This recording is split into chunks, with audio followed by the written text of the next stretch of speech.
Beetlejuice revealed. The Walking Dead Remastered revealed. Another edition of What's Cooking With revealed. Hi, my name is Jonathan Houston. I'm the editor of Pinball Magazine, and I'm joined by... Hi, I'm Martin Eben. I'm the editor of Pinball News, and Jonathan and I are here to look back at all the exciting events that took place in the pinball world throughout the month of November 2025. And, right, it's been quite an exciting month. Oh, yeah, definitely. And let me correct that third headline. Another edition of What's Cooking With is to be revealed. And that will actually take place in this very special PINcast. So let me correct myself over here. Okay. Yeah, but indeed, yes, it's been a very interesting month.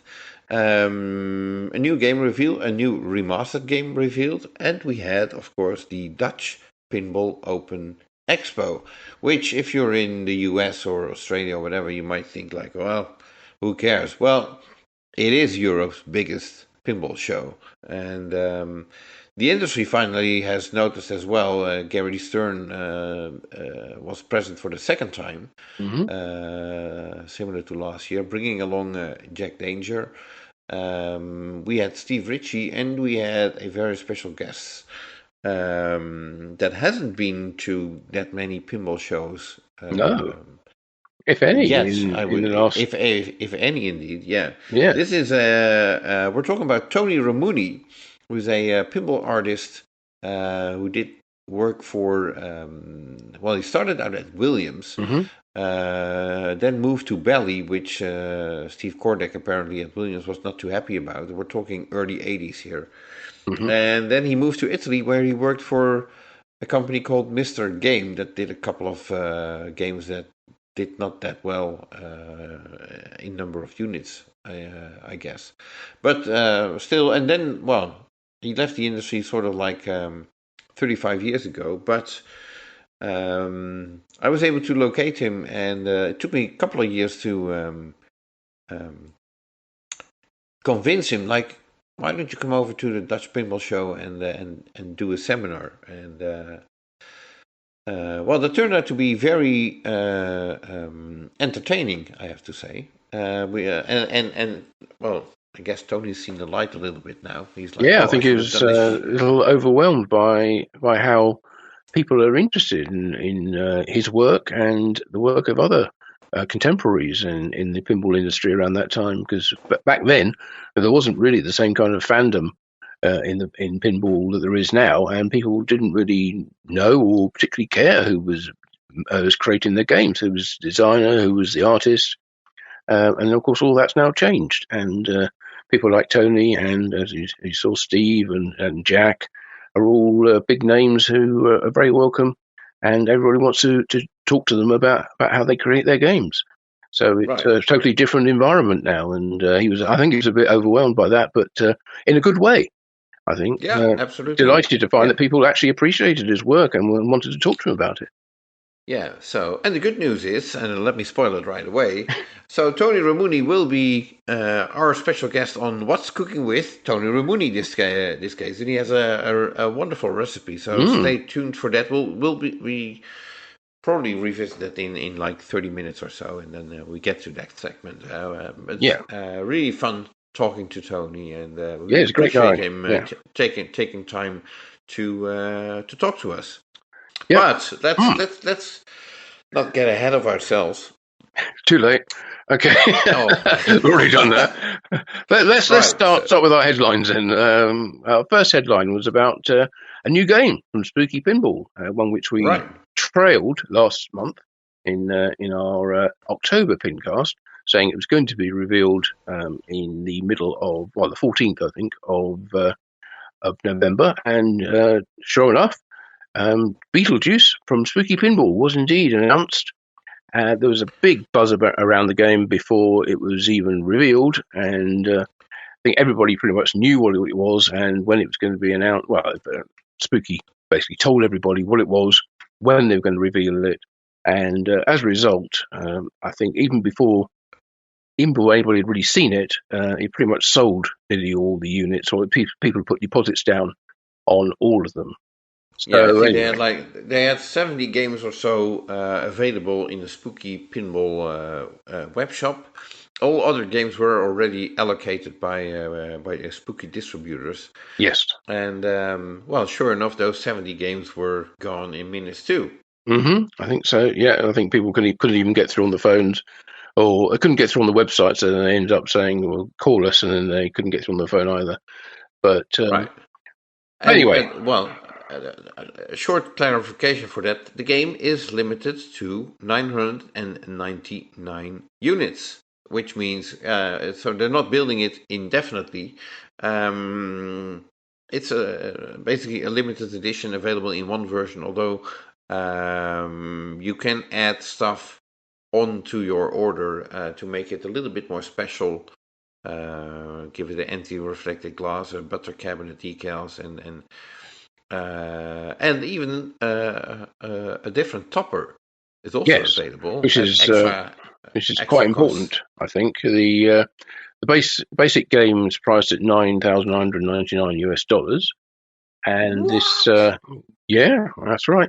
And the enhanced topper is made by Gary Tunnicliffe, who's an English special effects makeup designer, a writer and director, who's performed makeup effects for all the Hellraiser films, well, at least from Hellraiser 3 onwards, and wrote and directed Hellraiser Judgment. And but this animatronic topper, which is the Beetle Snake topper, so that's a character from a form that Beetlejuice takes within the film. This also incorporates a thing called Spooky Speak, which is a voice recognition thing. And you need to have this topper in order to utilize it, because it's got built-in microphones. And it's not exactly clear yet how they're going to use it, but the game is supposed to speak back to you if you speak to it, and also if you say the game's name, or Beetlejuice 3 times, it can trigger certain effects, such as starting the game for you or doing other things. But we haven't seen that in action yet, and there's certainly plenty of possibilities of what they could do with that, and especially if it's going to speak back to you. Right. So very interesting. Who designed this game? Do you know? Yes, it's designed by Spooky Luke and Bug Emery, or Corwin. Let's give him his real name.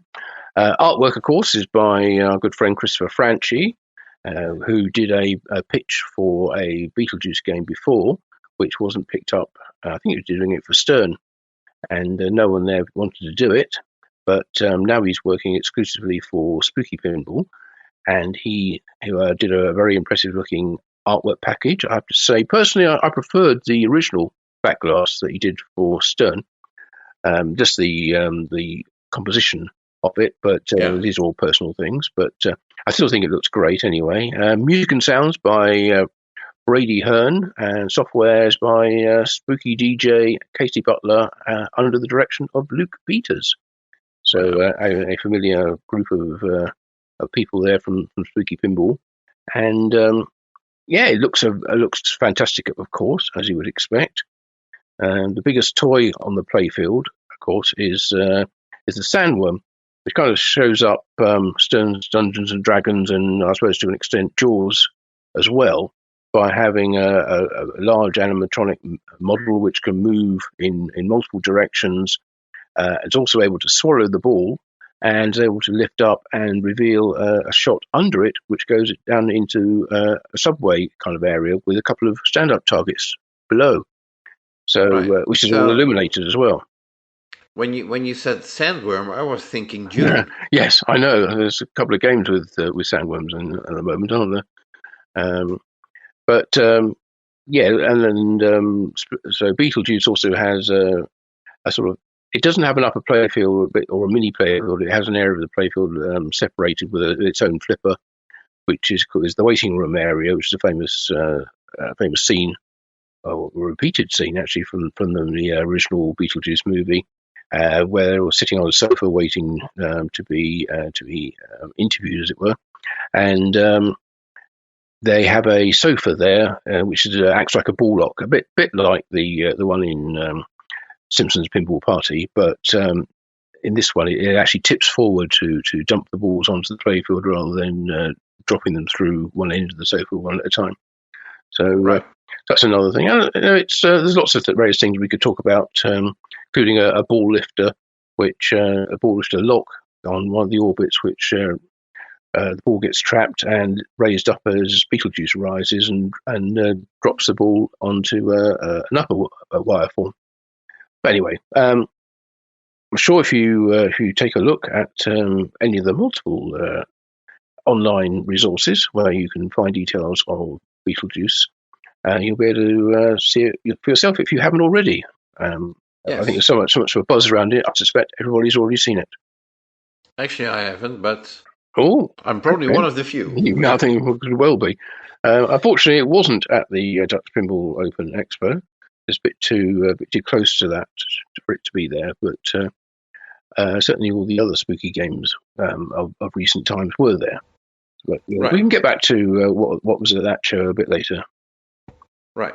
Yeah. So, well, taking your lead, who was at that show? I already mentioned it. Making the jump to Stern Pinball, Gary Stern himself, and Jack Danger as well. Although that's not the main news, of course, but it's a nice bridge to get to Stern Pinball, who launched The Walking Dead Remastered on November the 4th. This is a game now running on the Spike 3 system. The game has a new, much brighter and colorful art package, which not everybody seemed to be too pleased about. Yeah, I don't know. It's the original game had very muted brown colours, which people thought were more in keeping with the nature and the tone of the program on which it's based. Right. But now, bit of a matte color. Yeah, that's right. Yeah, but now AMC, who the broadcaster who financed the program, they want to promote it in a different way. So they want to do it as like a nighttime and daytime version. So they have sort of bright blues for the nighttime side and bright orange and reds and fire and explosive effects for the daytime version, which is completely different from the original way it was promoted. And if you look on all their marketing material, that's exactly how they are now promoting Walking Dead now. Right. So it makes sense that it keeps in with that, but it is certainly very different. And some people like it. They like the difference from the original because I thought the original was a bit dull and muted. And they like the dynamics, but other people will say, "Well, we stop making everything so bright and colourful. This isn't a theme which really lends itself to that." But it's what the licenser wants, so that's what you have to go with. You can't please everybody. So. Oh hell no! You're quite lucky if you can please anybody. Well, yeah, that too. So. The playfield artwork also changed. Mm-hmm. But how's that for the rules of the game? Have they been revamped or? Not significantly, from what I could see. I only played a couple of games on it, and the biggest change really is in the display artwork and the way they've done that. Of course, it used to be a dot matrix game, so all the animations, yes. But what they haven't done is they haven't gone full screen new animations on this. They've kind of redrawn the existing animations and made them a lot more detailed and a lot more animated, shall we say. And there are full frame animation or full screen animations in the game, but a lot of it is presented almost like a center strip on the display, which is like where the dot matrix was, but with much more detailed graphics in it. So, and there are panels at the top and bottom which have things like the score and the ball number and other bits of detail in, which were quite cramped on the original game, or were not shown all the time when they were doing dot matrix animations. So, you wonder whether that's the way they're going to do future remastered graphics, where they're going to stick with the sort of dot matrix area for the animations and just update those.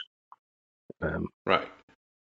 We'll see when the next one comes. I mean, that's obviously not what they did for Metallica Remastered, but hey, maybe it's easier for them to do it that way rather than having to do the so many full screen graphics from scratch when they haven't got any material, because they weren't able to use any of the material from the show, which would be the obvious starting point for if you have a big screen to fill.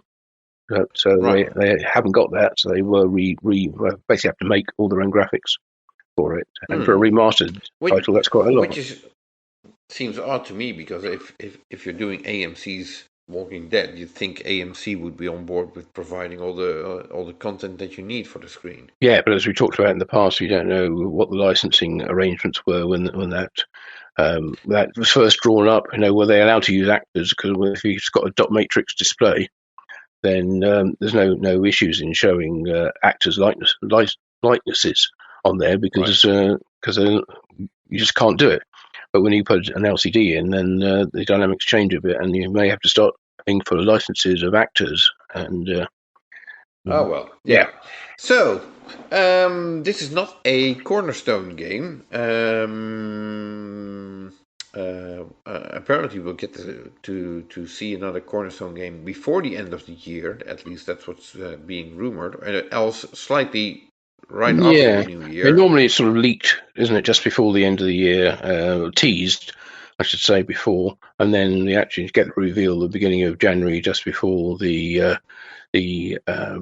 was it ASI? No, whichever show it is that they do the first thing in January in Vegas.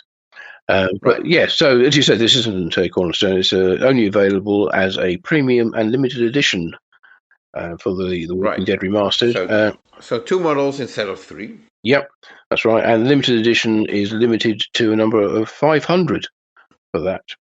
Though the playfield features are all the same, but the limited edition does have things like the expression lighting system, both on the inside and on the outside of the cabinet, which is apparently the future for expression lighting, which they've done a certain amount of that in the past, going back to games like Star Trek, where they had the lights running. That was the first one, I think. Yeah, phaser fire and things like that. But it hasn't been used greatly since then, but it is in Walking Dead Remastered, and that looks like it's going to be the future for expression cabinet lighting, to be on double sides. So the premium has the cutouts there, so you can add it. I think inside. I don't know if we can add it on the outside. I don't think so. But you certainly add it on the cabinet inside if you choose to buy the upgrade kit.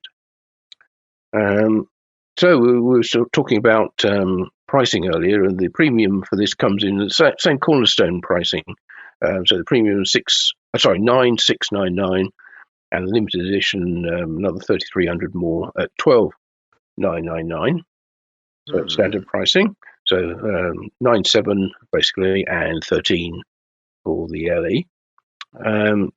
Now we talk about Dutch Pinball Open Expo, and that was actually trailed with Stern as being the European launch of this title. And which indeed it was. See how important this show has become. Yeah, well, we get on to exactly what Stern had at the show in a minute, but they did have 2 models of The Walking Dead Remastered. It was meant to be a third. They had 2 premium models. They were expecting to get a limited edition as well, but apparently it got stuck in customs and wasn't able to get to the show in time. Yeah, I know what that's like. Oh, you've been stuck in customs before, haven't you? No, I had prizes for the quiz that we do at Dutch Pinball Open Stuck in Customs. Ah, right. Yes, that's true. Yes, but thank you for sending them anyway. That was JJP. But that's a different company. Yeah. Yes. Yes. Yes. As we were saying, we expect. Well, Stern seems to be churning these games out at quite a rate of knots. We only had Star Wars, which obviously isn't available in Europe or the Middle East or Africa for licensing reasons. Which explains why it wasn't at the Dutch Pinball Show. Absolutely right. Yeah, it wasn't there. It was almost noticeable by its absence. But yes, they had that. They've had now Walking Dead Remastered coming out as well. And then, as you were saying just now, in about a month's time, we'll be getting another Cornerstone game coming out, which will be the first one of 2026. So, they're really getting through the releases at the moment. Well, they can either mean two things. And what are they? Well, either they don't sell that many, or they are cranking them out in such a high volume that they need new games to basically feed the production line. Yeah. Well, it'd be nice to think that they are selling that many games, and there is that big a market for them, right, as well as everybody else. Right, but and then keep in mind that in between the Cornerstone games, they keep on cranking out other older titles as well as demand is asking. Yes, so. That's right. Yeah. So a busy time at Stern, and I kind of have to feel a bit sorry for the back end team, doing the software and doing the graphics for all these games, because there's so many of them coming out now. They must be so busy working on not just the current title, but also going back and looking at older titles as well, and bringing all the code up to date and creating new animations for all that. So, yeah, busy times at Stern, which is good. Right. Yeah. So we had Jack Danger and Gary Stern at the Dutch Pinball Show. Well, you were there and recording all the seminars. They did a seminar as well, where Gary started off with his usual. Well, I think we can almost say it out loud. Yeah, it was quite along with him. Yeah, yeah, exactly. Yeah. So, but there were some interesting highlights, so to speak. You recorded the whole thing, and it's available on pinballnews.com, the Dutch Pinball Open Expo report. Very well done, Martin. Thank you.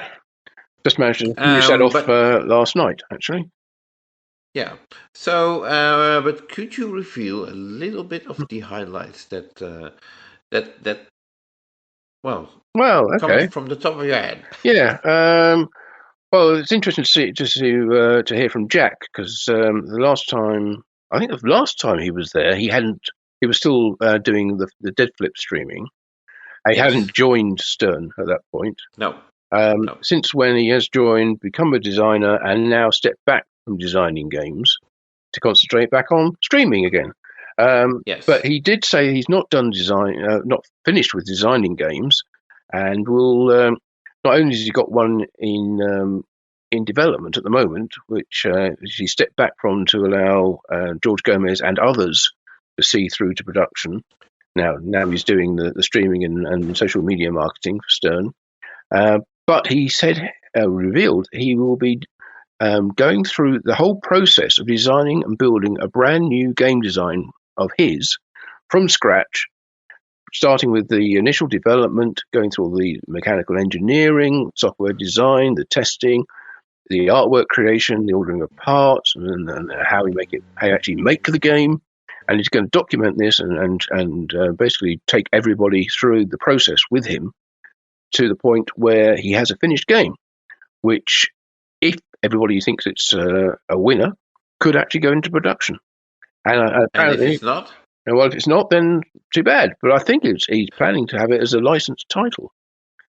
Right. So it would imply that they worked out a license for it before, or either that, or the licensor is on board with this whole experimental process, which would be great. Yeah, well, it's good advertisement. From what I understood, the theme of the game, or the license, if you wish, will be revealed right from the start. Will be known to everybody. We're working on this. This is the game that we're gonna do, and then I suppose this is gonna. Well, usually it takes like a year to design a pinball machine, so there's gonna be lots of streams from Jack.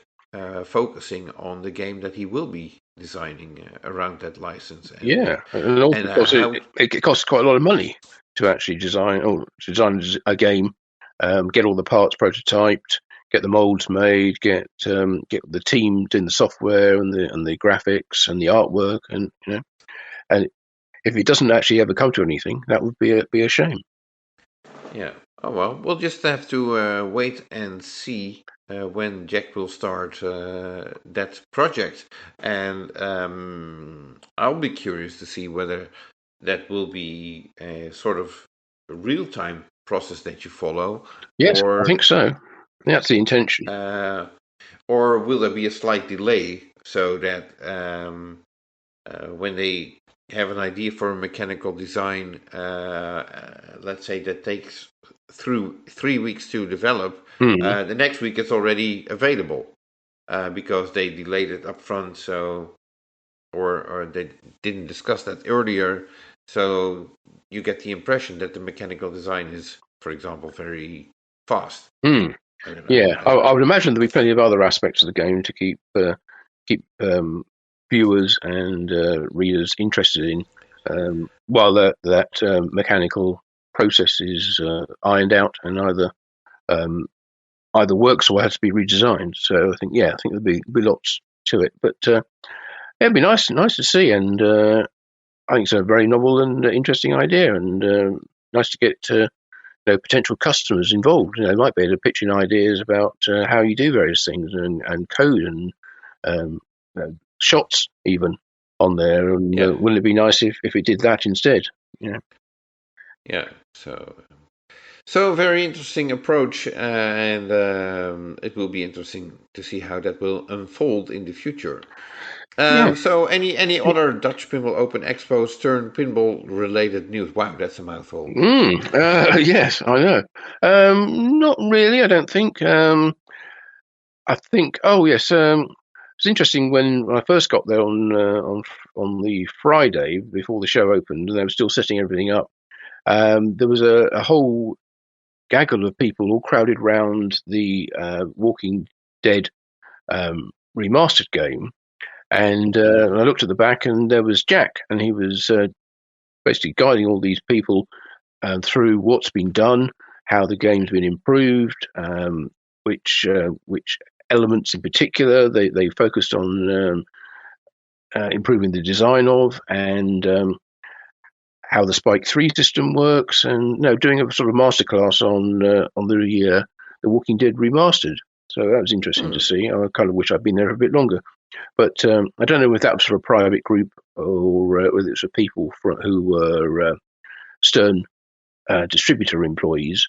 It seemed to be people who kind of knew what they were watching rather than just members of the public, because the show wasn't open at that point anyway. So it must have been people from some of the stands there or some of the distributors from the inside. Yeah, I think so. Who were actually able to ask meaningful questions as well. Anyway, I managed to get a little picture of that, and that's in the Pinball News Report as well. Yeah, I didn't want to video it because I thought, well, it's a kind of like a private discussion. Oh, do you? Kind of crash in on it. You should video it right away. Yeah, it was nice to see anyway. That's the first time I saw Jack on the show floor, and straight to work. Other than that, Stern really supported the Dutch Pinball Open Expo this year. Had a big selection of machines there. All the modern titles, with the exception, as we said, of Star Wars: Fall of the Empire, which isn't available in Europe. But they had lots of machines there, and they're all in great shape. And it's kind of like a mini version of what they do at not that mini actually. What they did at Expo, because Expo wasn't their biggest display of machines that they've ever had there at Pinball Expo this year, but they had a very nice large area on the show floor, and I think they used it well, and the whole show was quite well spaced out this year, but we can come back to that later. But anyway, it was nice to see them supporting the show properly this year, and rather than relying on distributors to bring along machines. Right. So Stern was also running a Beat That Score challenge on Insider Connected. which means you could submit your score for the chance to be the new score to beat and for it to appear on an Insider Connected badge. Not sure whether that's very important, but for some people maybe it is. Yeah. Yeah. I think so. If you live in your own little world under glass. Yeah. Yeah, and also we're talking about Metallica Remastered earlier, and as part of the first remastered, I suppose, in the process, or in the sequence, with the Walking Dead coming afterwards. But if you haven't got yourself a Metallica Remastered game, then until the 31st, if you do buy one and use the code MET2025 with your authorized Stern reseller, you will receive an exclusive, highly collectible, it says, Metallica Remastered foil poster set, only available while supplies last. So I have to admit, they do look quite nice. It's a nice little bonus there if you were thinking of getting or are about to buy a Metallica Remastered premium machine. Then, quote the Met 2025 and get yourself a nice foil poster set. Okay. So, too bad I already ordered the game. Oh, damn. Oh, well, never mind. I have to wait for sell it and buy another one.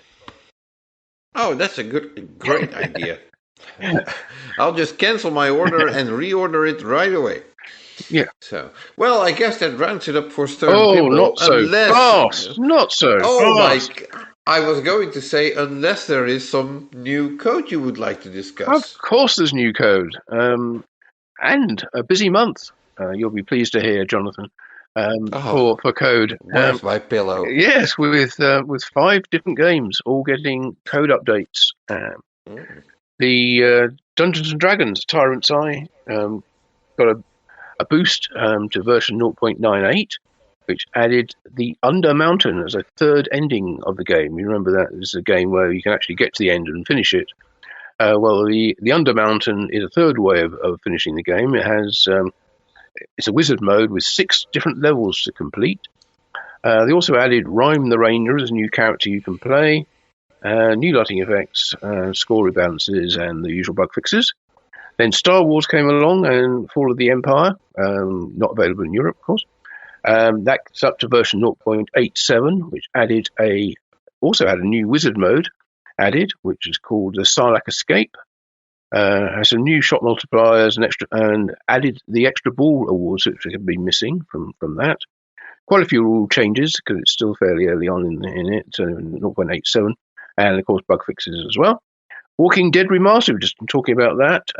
That had a new update to version 0.79 on the 26th of November, but fortunately Stern didn't actually give any details of what's in that update, so we don't know what that is.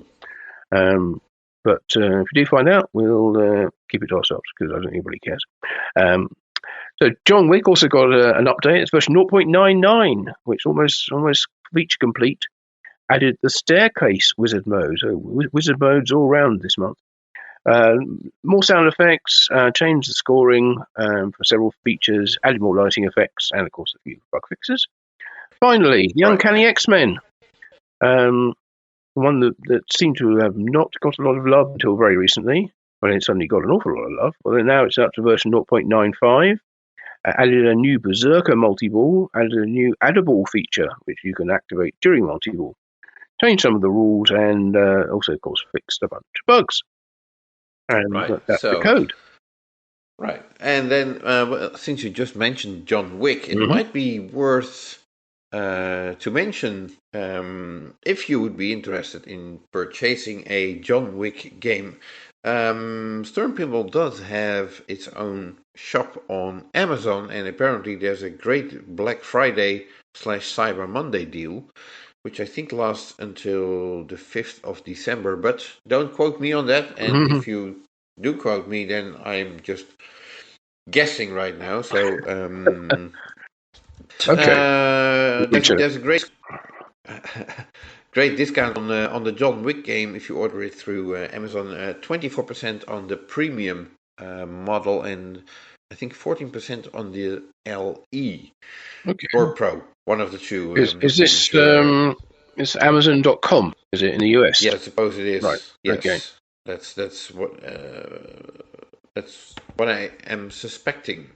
Okay, because I had a quick look on Amazon in the UK, and it had Rush and I think Mandalorian were listed there, but both said they aren't available. So don't see what the point of that is. But Stern does have a presence. I did check in the meantime. The 14% discount is on Venom Pro, I should say, not on John Wick. So John Wick Premium 24% and Venom Pro 14%. That's off MSRP, right? Okay. Yeah. So, so if you're interested in either one of those games, or maybe even both, then Amazon.com is the place to go. Interesting place to look. Now, as we're talking about what, bless you, as we're talking about what and who was at the Dutch Pinball Open Expo, you mentioned earlier had a certain Tony Ramuni, who was giving a very interesting talk about his time in pinball and the people he worked with, and his take on the industry then and the industry now. But you can read, you can listen and watch all that on the Pinball News report and on our YouTube channel, and very entertaining he is too. But besides that, he's also a bit of a cook. So, a chef, I might say. Well, okay, he's he enjoys cooking as well, which is even better. So, what better to do? What better to do than to find out what's cooking with Tony Ramuni? Sì, pronto? Chi parla? Chi parla? Ciao, come va? Va benissimo, va benissimo. You know what I was doing just now? No. Are you sure you want to tell us? Yeah. Oh, it's Martin is there too? It is. Hi, Tony. Yes, Martin is here too. Oh, great. Sounds good. No, I was about to, get down and cook, because. Oh. Yeah, no, because my wife, she's working and she'll be home in about an hour or so. So, I'm getting ready to cook dinner. Yeah, well, what a great timing for What's Cooking with Tony Ramuni. I have lots of recipes, I've been Italian. Yeah. You could just imagine. What are you cooking tonight for you and your wife? No, tonight I'm doing, since we're having our, grandson, we're babysitting for the younger one, he's 1 year old. And so I'm doing, you know what polpette are? Polpette is like little meatballs. Yeah, meatballs. There you go. Right. Okay. Yeah, right. I mean, my mother-in-law, Barbie's mom, she used to make them, but, they were kind of, the American way. This, the way I do them is, the way they're done in southern Italy, So, because, my father is, he was from Bari, and my mom was from Tuscany. So, so we have quite a repertoire of, recipes. Family recipes. Yeah. And I learned most of it. From my mom, and, some from my cousin, down south. So he had a restaurant, as a matter of fact. So anyway, that's what's cooking, So Italian meatballs in a red sauce, I assume? No, but that's not. Yeah, but that's not the recipe I was thinking about sharing with you today. Okay. And it's something else. It's an artichoke frittata. Recipe. Oh, yeah. It's one of my favorites since we're almost in season. Because artichokes are mostly, harvest in, I guess in the colder months. And they're in season. So anyway, what do you want me to start? I mean, we going right to the recipe or what? Yeah, sure. Yeah. Well, let's hear it. I mean, we're still in time to maybe do some grocery shopping and prepare it for tonight. Oh, you are? So let me see. Now the ingredients are kind of. This is not so. You don't have to really follow this to a T. It depends on your own, preferences. We'll wing too. It. Yeah. So let's say approximately 5 artichokes. Okay. And I'll give you the ingredients first, okay? Then get a half onion, okay, and you chop it up, okay, and then some garlic. Let's say two cloves of garlic, maybe. Yeah. You cut them in little chunks. Cubes. Yeah. Kind of small. Then you get some cherry tomatoes, okay.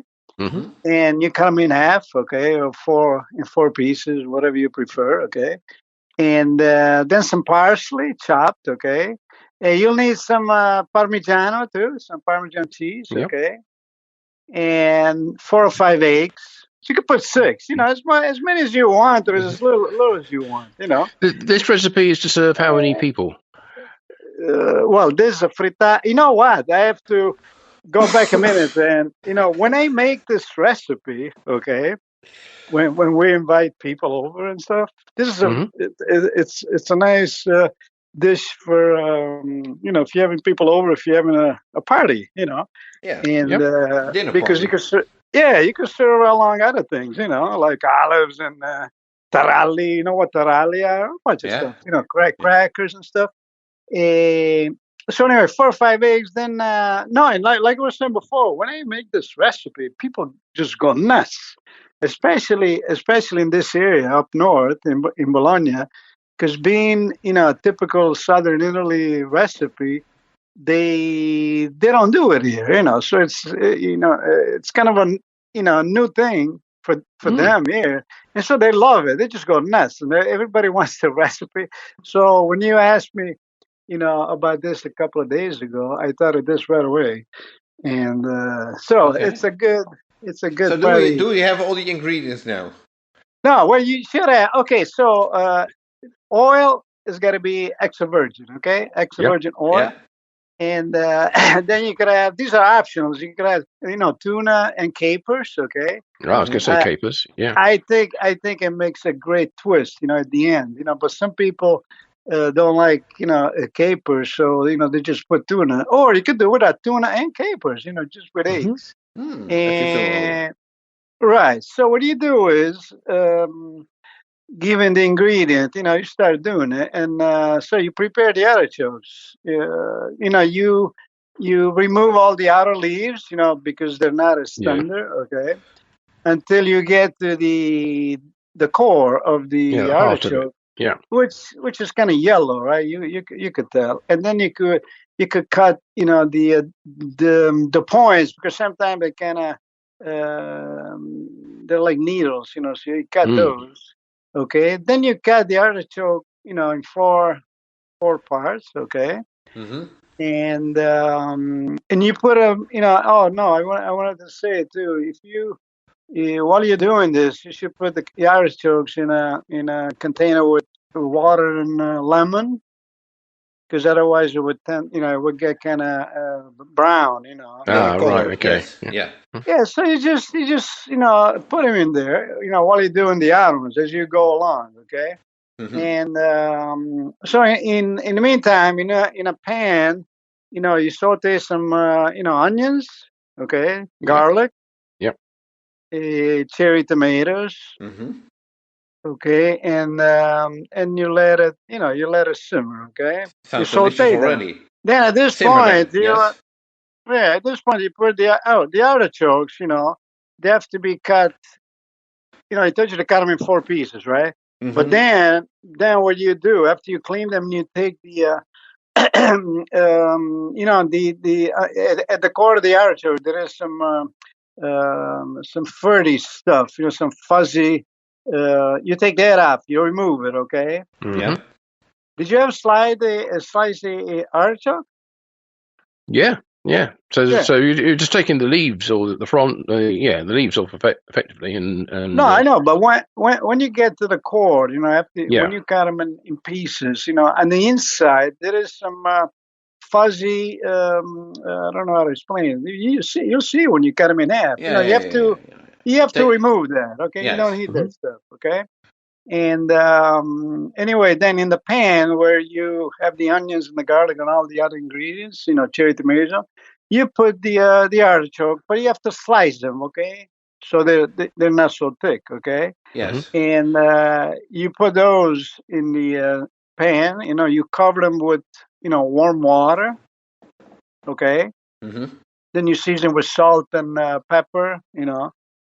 To taste. Okay. Yep. And you simmer the artichokes. Until it has absorbed all the water, and the artichokes are tender. Right. Okay. And then you set them aside. You set them aside. To get cooled off. All right. Everything's clear so far? Yeah. Oh yes. Yeah. I get you getting hungry, right? And then in a separate bowl, okay, you get your eggs and you beat them, okay? Right. Like when you do omelet. Yeah, right. You beat them with salt and pepper, and you put the Parmesan cheese, okay? And once you get a nice ingredient, what you do is you put the artichoke, okay, in a container with the eggs. Right. Okay, and you mix it up really good. Okay. Yep. All right. Then you heat another pan. Okay. The same pan. I mean, you can use the same pan where you cooked the artichokes before. Yes. Okay. You put some more oil. Mm-hmm. Okay. And then you put the eggs and the artichokes mixture. Okay. Yep. Yeah. And you let it. You cover it. Okay. At this point. Okay. And very low heat. All right. Right. So when you see the eggs starting to, become a little, they start to set. Okay. Yes. Yep. You see it. At that point, you get the tuna, and you break it in, small pieces. Okay. Yep. If you decide to use tuna, okay. Sure. And you sprinkle it on top of the, the eggs. Okay. And then you put the capers. You got it. All right. Okay. At this point, you transfer everything to the oven, which you would, prepare ahead of time. Okay. Okay. Preheat. I don't know. Yeah, I don't know. Preheat. Yeah, 170, 180. Okay. Celsius, that is. Yeah. And then you put the eggs in there. Okay. This frittata. All right. Now, mind you, the eggs, before you do that, the eggs has to be a little bit, like I was saying before, set, okay? Yeah. Not hard, but, and then you transfer it to the oven, and you set it to broil, okay? Okay. Well, there you have to be very careful. You got to watch it so you don't want it to burn, okay? And once you see the whole frittata starting to get a little brown, okay? That's done. Okay. So you should serve this, warm. Okay. And that's it. It's really, really great. It sounds really good. It is really good, but like I said, with a few accorgimenti, you got to be careful you don't burn the egg, Right. Yeah, but, you have to be careful. Yeah. So. Yeah, it's got to get a little brown, and this is, this frittata is delicious if you eat it warm, okay? Right. But it's okay, cool too. So that's it, you guys. Okay. Can I just check one detail there, because you have to make sure, I guess, that the frying pan or the pan you're using to cook the egg and artichoke mixture is also safe to go in the oven, basically. Oh, absolutely. Oh no, that's right. No, I forgot to tell you that you have to use a pan that could go in the oven too. Yeah, I have those. So of course. Good point. I forgot about that. Yeah, and not the ones with with a handle, with a plastic handle on it or something like that. Right. No, they have those. So. Yeah. And that's it. It's really easy to make. I would think. But like I said, don't let things, cook too much. And make sure the artichoke is you only use the the core.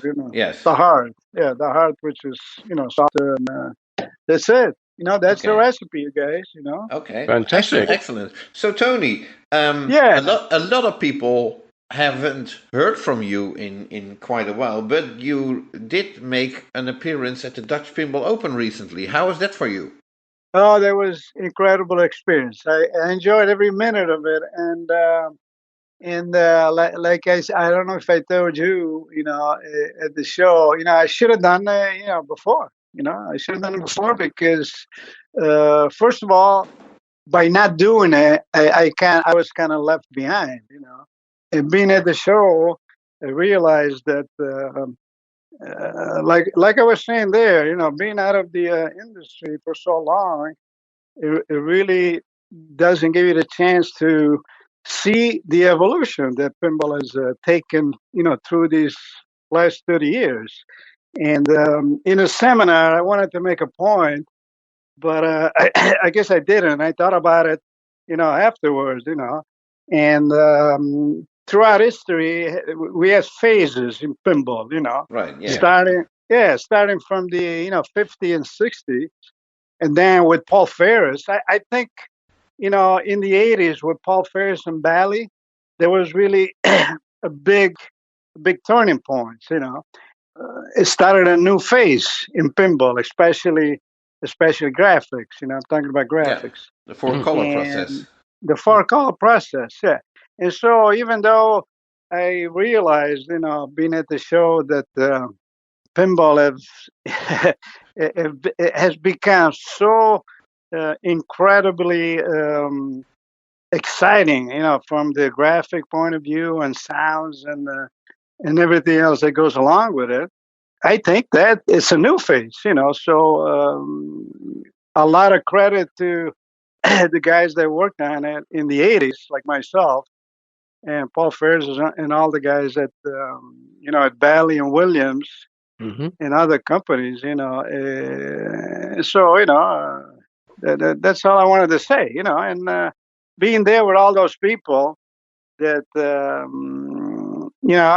I was astonished by the how people feel, I guess collectors and pinball lovers, how they feel about us artists, okay? And I'm very grateful to see we're appreciated, I mean, like I said in the seminar, for me it was a job, just like any other job, although, we were lucky to work in pinball, because it's by far an exciting environment to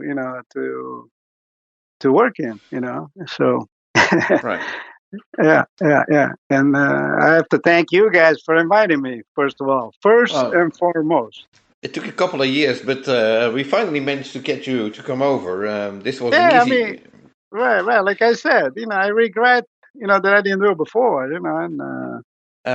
we were very happy to have you, and we did a seminar which you already mentioned. For those interested and listening to this, that seminar is actually available on the Pinball News website, hosted by Martin, and it's quite entertaining, I should say. So do look that up, if I may recommend. Yeah, I have to say that some of my old colleagues, Greg Ferris, he sent me a message, and the same night, as a matter of fact, and he told me with a few laughs, he says, hey, it was kind of, some of the parts were funny, but it was very entertaining. So I wish I could have prepared a little better, but it was great. Yeah, it was great being there. Well, it's great to finally meet you after all these years. I've been a big fan of your work, and never thought I'd ever get the chance to actually see you in person. So thank you to Jonathan and the GPO organisers for making that happen. Yeah. I thank you guys too. Thanks very much for having me.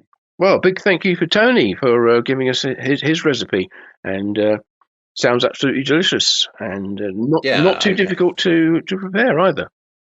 No, I was expecting some sort of pasta dish or pizza toppings, but this is way better. Oh, definitely. Yes, it's a proper meal, or at least party food or snack food as well, depending on how you want to serve it. So quite versatile, and it sounds delicious. So we may have to try that.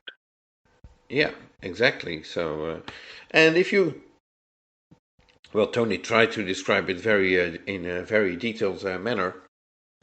If you decided to try it for yourself, do let us know what you think of it. Yes. Don't send us any, but don't think it will arrive in the best condition. But yes, I'm interested to find out what your experience is. I was going to do a contest. Well, send it to Jonathan then. Okay. Don't send it to me. Okay. Well. So, Dutch Pinball Open, that's where Tony was, but there were obviously more pinball shows in the month of November, and one in particular I'm going to refer to was the Houston Arcade and Pinball Expo show, which is, of course, in Houston, which is the home of Barrels of Fun. Yes, a great show, and this year, Barrels of Fun did a factory tour as part of that show. And almost every year. Yeah. Since they have been in existence. And yes. Unlike some other factory tours, filming was and photography was not only allowed but encouraged. And you can go to YouTube and search for Houston Arcade Pinball Expo 2025, and you will find a very nice, or at least one, if not more, nice walkthrough videos shot at the Barrels of Fun factory with David Van Ness there guiding everybody through. And if you haven't been there, then this is a very good way of seeing what they do and how they do it. And of course, they're building both Dune and the newly announced Winchester Mystery House on separate lines in their factory in Houston. So a busy time for Barrels of Fun. They always said that they could build two at once, and now they are. So they've got to finish up their Dune orders and get through all those Winchester Mystery House orders, which also, of course, sold out almost immediately. 15 minutes, I think, it took for that game to sell out. Yeah, and luckily enough, we were able to have one at the Dutch Pinball Open show as well. Long lines to play that game because everybody realized how rare it will be. And many thanks to RS Pinball and Stefan Riedler for bringing that game. Yeah, and all many others. Yeah. Yes, always have a good display, Stefan, and certainly did this time. And nice to get that Winchester there. As I say, there are only 525 of them are going to be built, and he had one of the prototype ones flown over. So that's great. And I was going to say, there was, as you say, there was always long lines to play that. In fact, in the report, I actually took a picture of a line of people in front of the machine, even after the show had closed and all the power had been turned off. People were still queuing up to play it when there was no power on it anymore. So, not sure they actually knew, but they were just sort of socialising, I think, more than they're queuing. But they did form a nice line in front of the machine when it wasn't going to be turned on again for another 8 or 9 hours. But kind of tickled my funny bone. I heard they were handing out pillows and people could sleep under them to be the first the next morning to play it. You should have tickets so you can get in line. You can jump the queue the next morning. Yeah.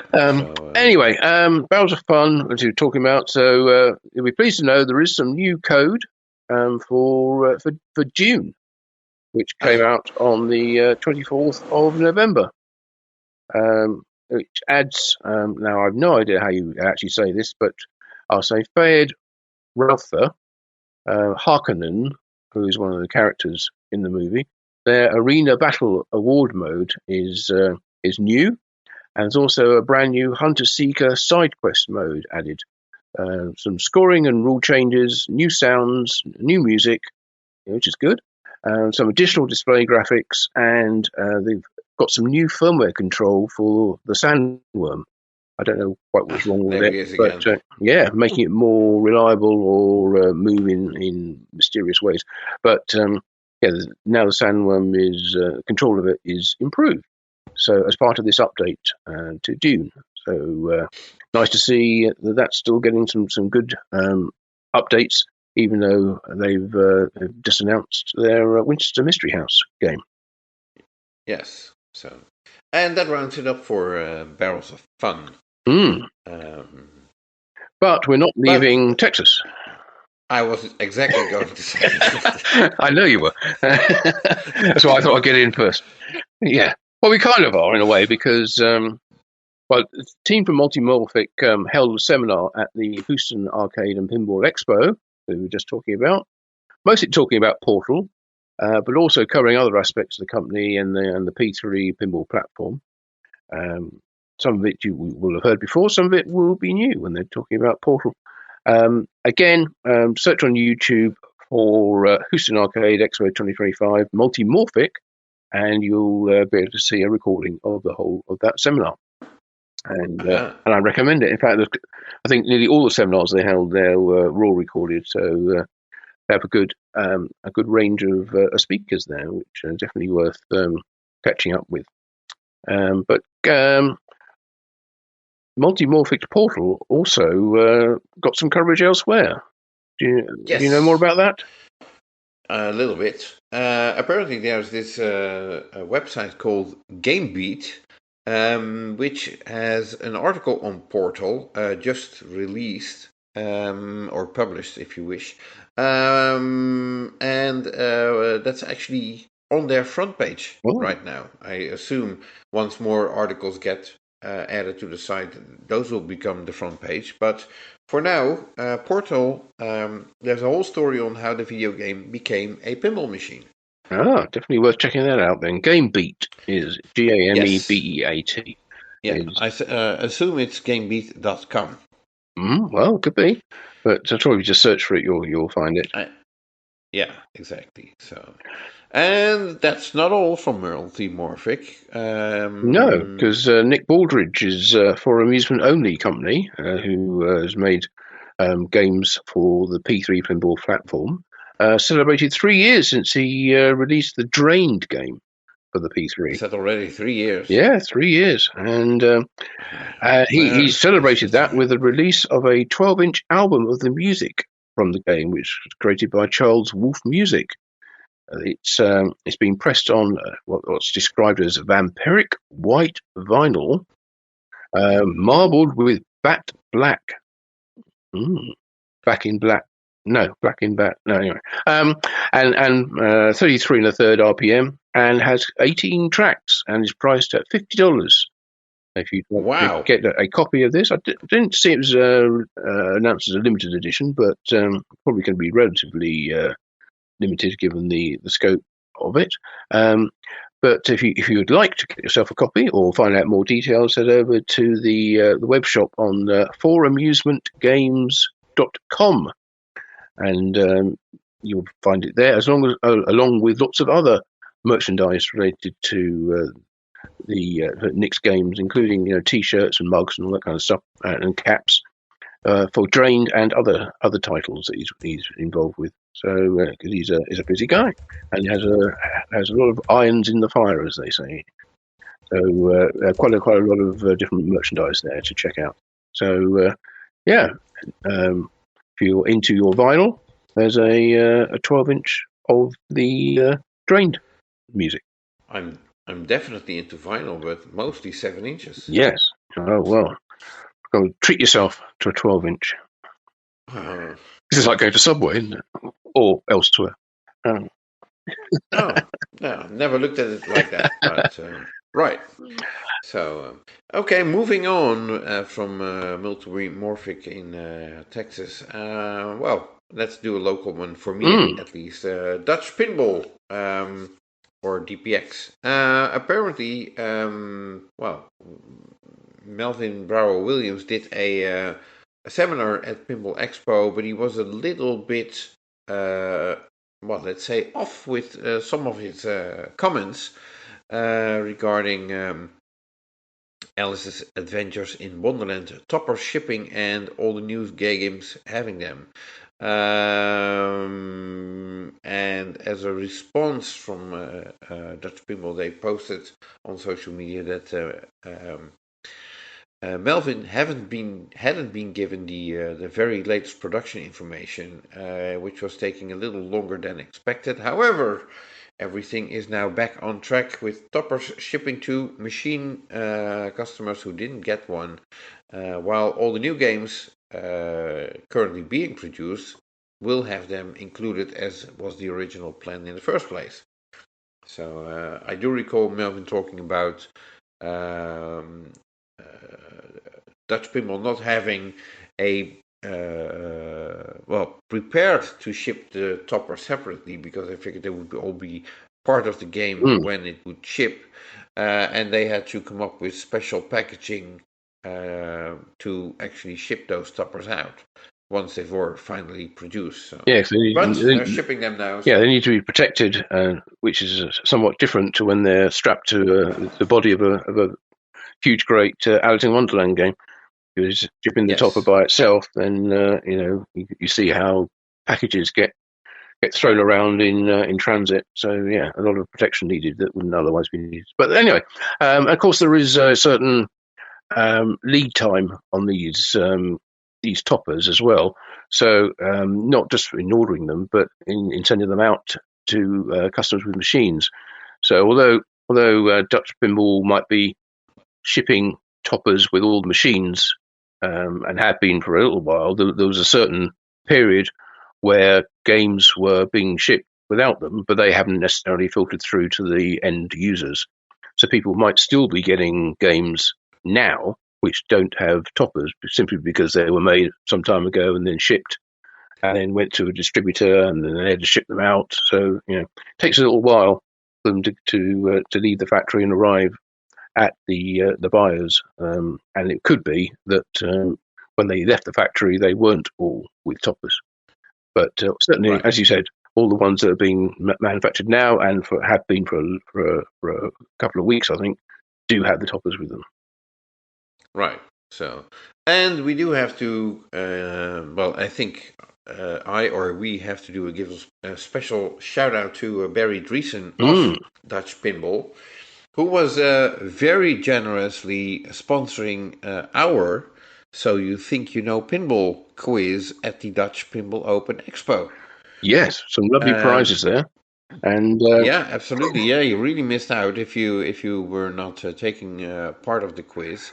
And some very lucky winners went home with mini playfields, rugs, and even a Big Lebowski playfield. Yeah, full playfield. Yeah, I think one of the funniest moments there was Barry was actually playing in the quiz, and he pulled out a ticket for a prize because he got through to the end, and the prize he won was a Big Lebowski rug, which he donated just shortly before. So he very generously put that back into the prize pool and drew out a different prize. So that was quite funny. It raised quite a laugh at the time.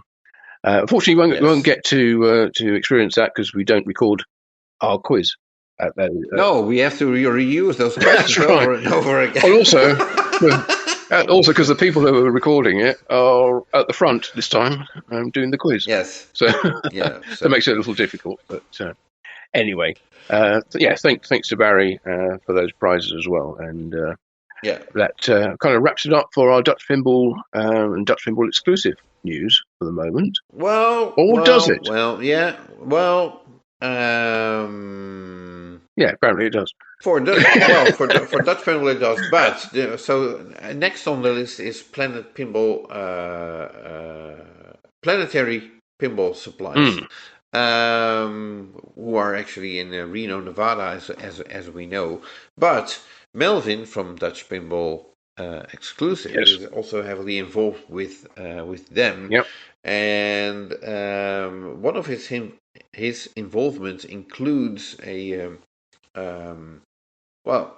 rerun, I would say, of the Big Bang Bar Tube Dancers, which are now available from Planetary Pinball Supplies at the price of let's say rounded up, $62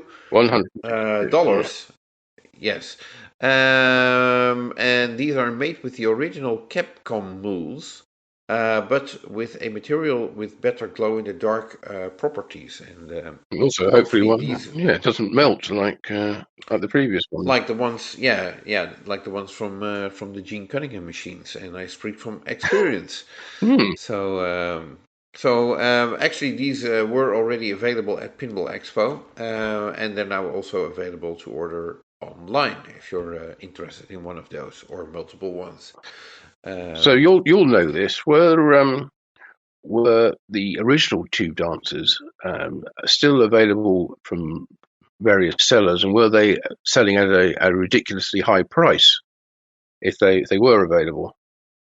Yes, they were, because they were very hard to come by, and apparently, well, like you mentioned, and I know from somebody else who had a Big Bang Bar pinball machine, his tube dancer broke in half. Poor girl. And like we just described, apparently the material used at the time by Gene Cunningham, after 20 years, sort of gave in. Yeah. And my tube dancer melted, and it's a very sticky mess to remove from. I'm not surprised.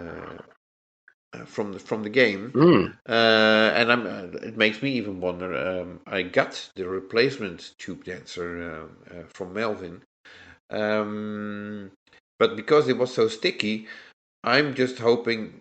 I need to find a way to make sure that the tube or the wire that goes into the tube dancer, that makes sure that she shakes, so to speak. If that's too sticky, it will just ruin the tube dancer right away. Because it will attach to the material. Yeah. It starts tearing around. It. Yeah. So I need to find a way to make sure that it's perfectly smooth and won't ruin this very expensive piece of glow-in-the-dark plastic. Yeah. Well, of course, we can speculate on exactly why these are being remade. There's a market for it, of course, because I've seen plenty of people looking for a tube dancer who got a game from the Gene Cunningham production, so to speak. And I've had that game for 20 years, and after 20 years, apparently that material is not keeping up that long. No, I just wonder whether that's purely the reason because he actually has the Capcom molds and can make them, or whether there might be a bigger demand for these in the near future if that title were to be remade. Well, there's rumors all the time, and I think we mentioned them 2 months ago that there is a rumor going around that Pedretti Gaming in Italy might be doing a remake of Big Bang Bar, and then they're not, and then they're doing it again, and then they're not. So anyway, it does segue nicely into our next company. Anyway, which is Pinball Brothers, who obviously work with Pedretti as part of the Euro Pinball Corp manufacturing in Italy, where they have been making Predator games, of which there were 2 at the DPO Expo. On the RS Pinball had a line. Yeah, and I have to say, every show I've been to with Predator games, there's always a line to play the game. Yeah, and I think people always seem to walk away from it being quite impressed with it. Contrary to their expectations, I think they come to it with low expectations and are pleasantly surprised. So I still haven't got a chance to play it because there's always a big line for it. But I look forward to actually getting a chance to do it before too long. Probably won't be until next year now, but you never know. Anyway, Pinball Brothers have announced that the production run of Predator Trophy Editions, these are the enhanced games, will be limited to 300 units worldwide. Now, I'm a little bit confused by this because they've already announced that they're going to stop making the game at the end of the year. Right. So that's probably going to be limiting the numbers they're going to make anyway. And I thought they already said that they were only going. I think there were like 150 or something more to sell about 2 months ago. Yes, I think the total run is something like 800. Right. That's what they could fit into their schedule at Euro Pinball Corp. Yes, that's right. Before the end of the year. Yes. Yes. Because after that, they basically aren't renewing the license, I think. After that. Yeah, or it's not being renewed. Exactly. And I'm not sure whether you have any info or intel on that. Well, talk about that in a minute. But going back to these trophy edition games, they have announced that they will come with a certificate of authenticity, as if there could be any fake ones. But a golden and numbered. There could be fake certificates. Yeah, it could be. Yeah, it could be a market in knockoff one. Golden and numbered Yalta gauntlet plate. That's the thing that's on the apron.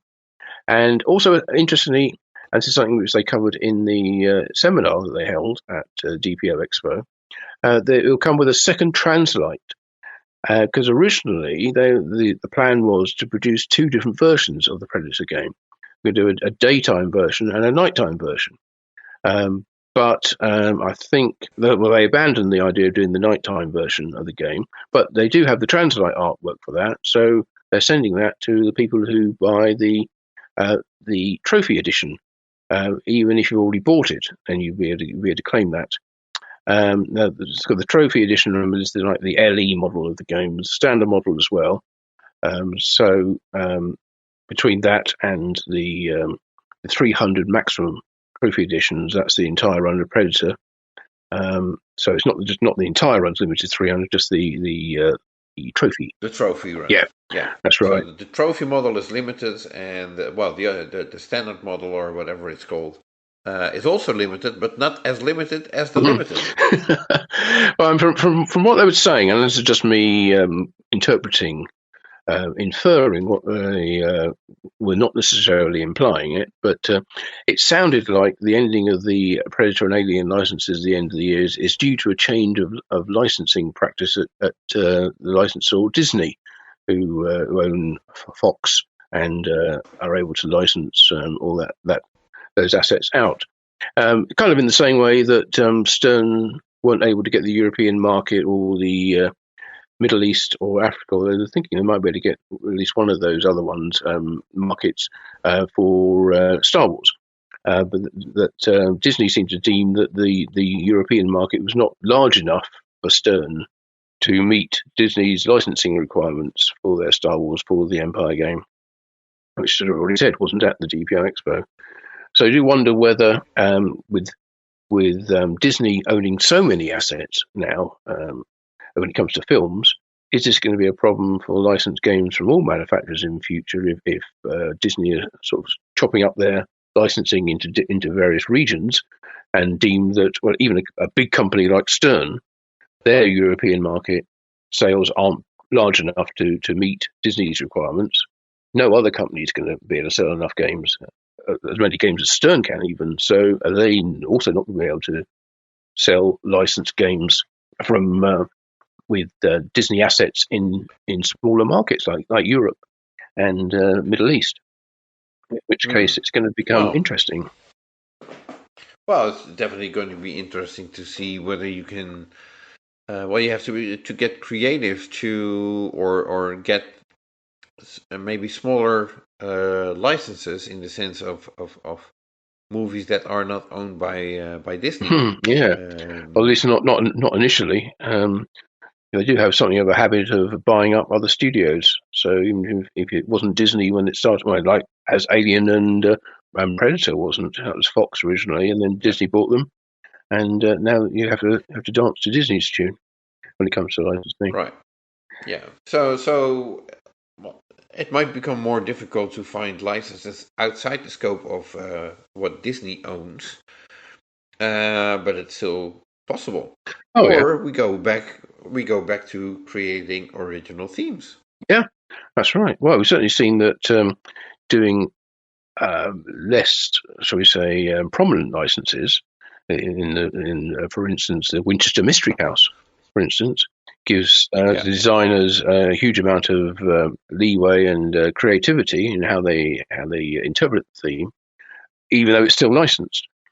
So that could be a good way of doing it, and obviously that sold out very, very quickly, even though it's small numbers and probably not the kind of numbers that Stern would be looking to sell. But certainly for other companies, it's not a bad production run. But Pinball Brothers also had some reveal at the DPO Expo in their seminar, where they announced that Arvid Bliegara has joined Pinball Brothers' team. You may have seen he was doing a video of a Predator, playing Predator, and explaining how it worked, and basically showing how to play the game. And, well, apparently he's now part of the Pinball Brothers team, and we're working on Predator rules and features and other future games. And Daniel and Christian from Pinball Brothers, who were having the seminar at the DPO Expo, hosting it, said that they are also looking to bring in more top players to help develop their future games.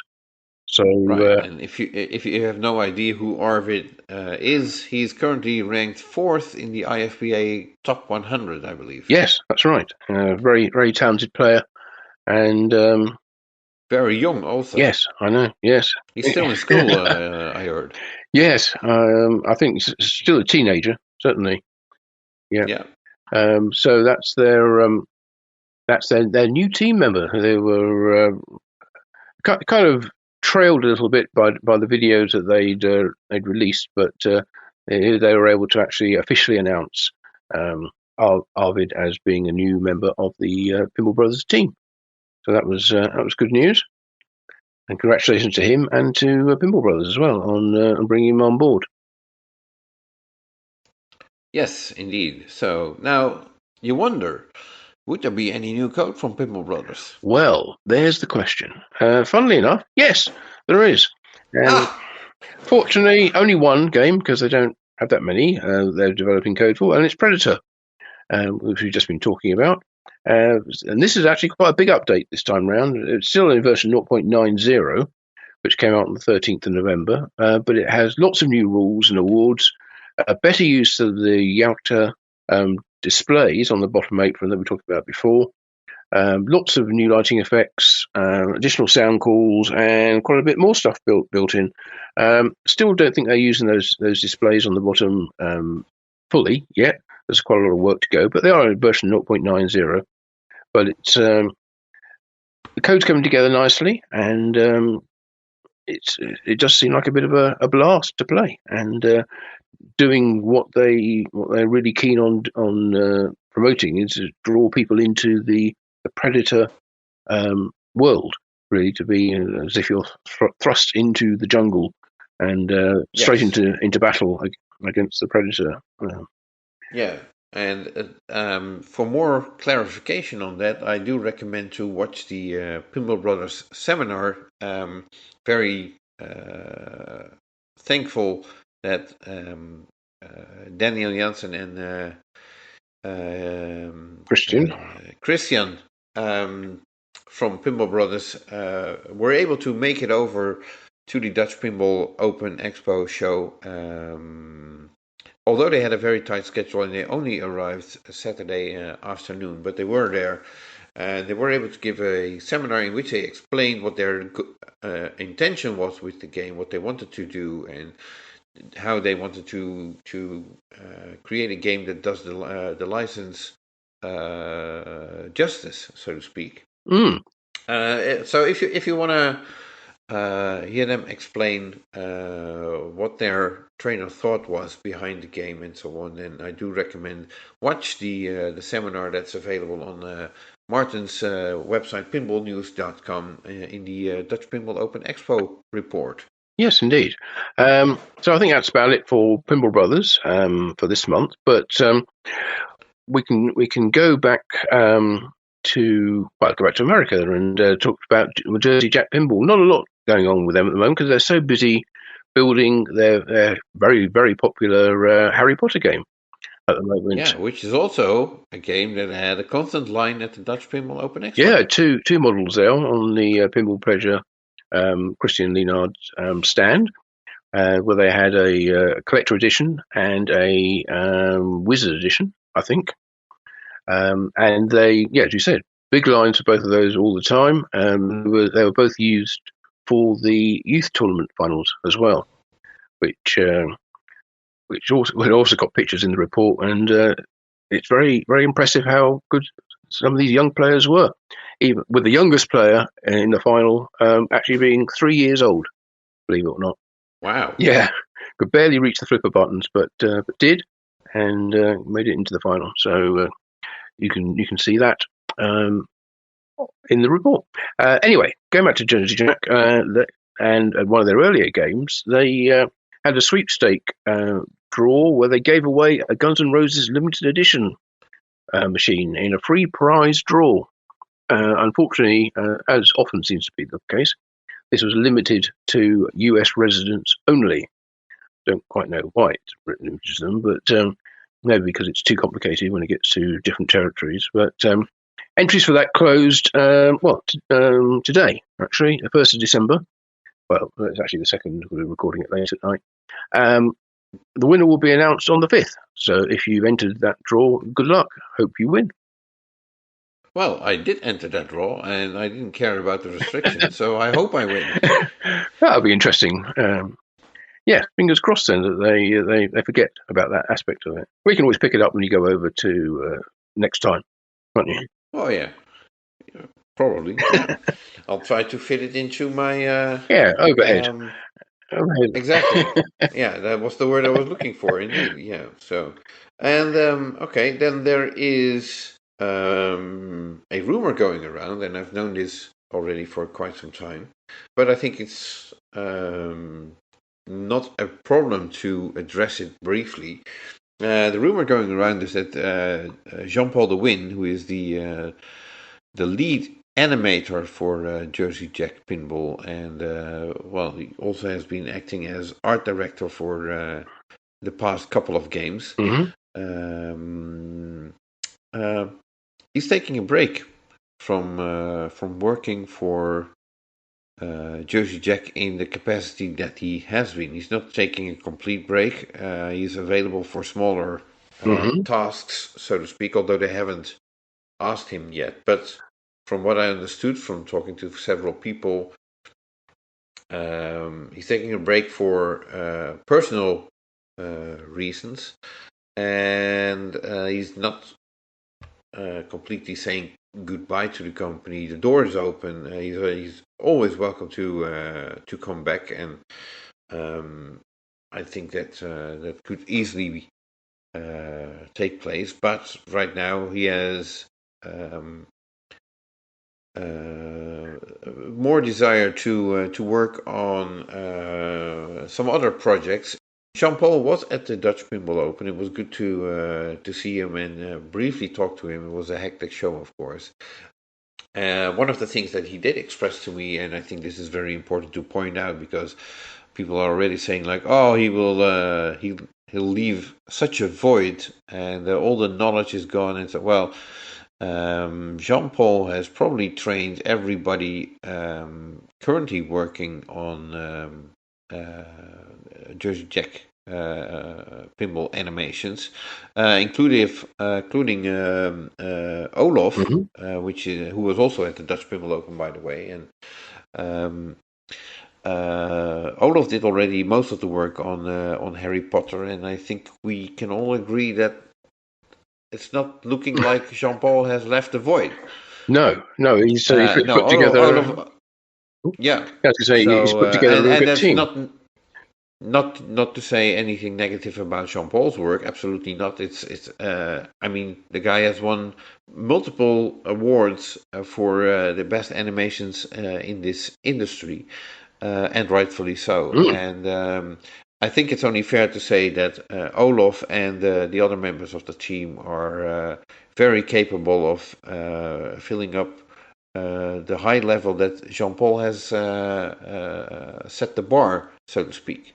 Absolutely. And at the seminar at Dutch Pinball Open Expo, the team that he has assembled were there. There was Johnny Eagle, Lars Scholten, I should say, and Olaf Bremy, of course, was there too. They're all talking with John Paul about the work they put in, the various aspects that they contributed to the Harry Potter game, and it certainly was quite interesting to contrast that to some of the earlier seminars that John Paul did by himself, where he was describing basically he did everything in the game pretty much, but there were a few aspects he farmed out to other animators or model makers, and but by and large he was in charge of it. And obviously in this game it was a lot more of a team effort, and as you said, they've put together a very capable team here, and I'm sure there will be obviously miss his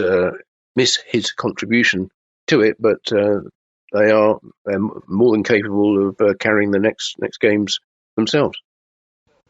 Right. So, and just to remind everybody, this news has not been officially announced by Jersey Jack. But then again, how often do you announce that somebody is taking a break for personal reasons? So, or personal circumstances, whatever you prefer to call it. Yeah. So, anyway, we wish JP the best, of course, in whatever he ends up doing. Right. I think it's important to mention that so far, Jean-Paul, as far as my knowledge goes, has always been a contractor for Jersey Jack Pinball. So, in that sense, it's not that strange that at some point, well, if let's put it like this, and I'm not quoting Jean-Paul, but this is purely my interpretation. But if you're at the level that Jean-Paul is, at some point, even that becomes more of the same, which you've already done, and it's not that challenging anymore. Yeah, and I think it's helpful for the company to have a different take on some of these things as well.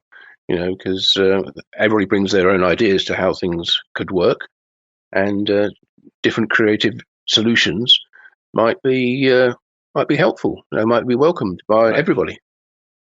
Right. Well, and as you can see, well, Harry Potter is a great-looking game with great animations and also a great user interface, which is part of what the LCD animator is developing. So yeah, there's so much that went into it, and so many things that didn't go into it that they had the ideas for, but were rejected by the licensor.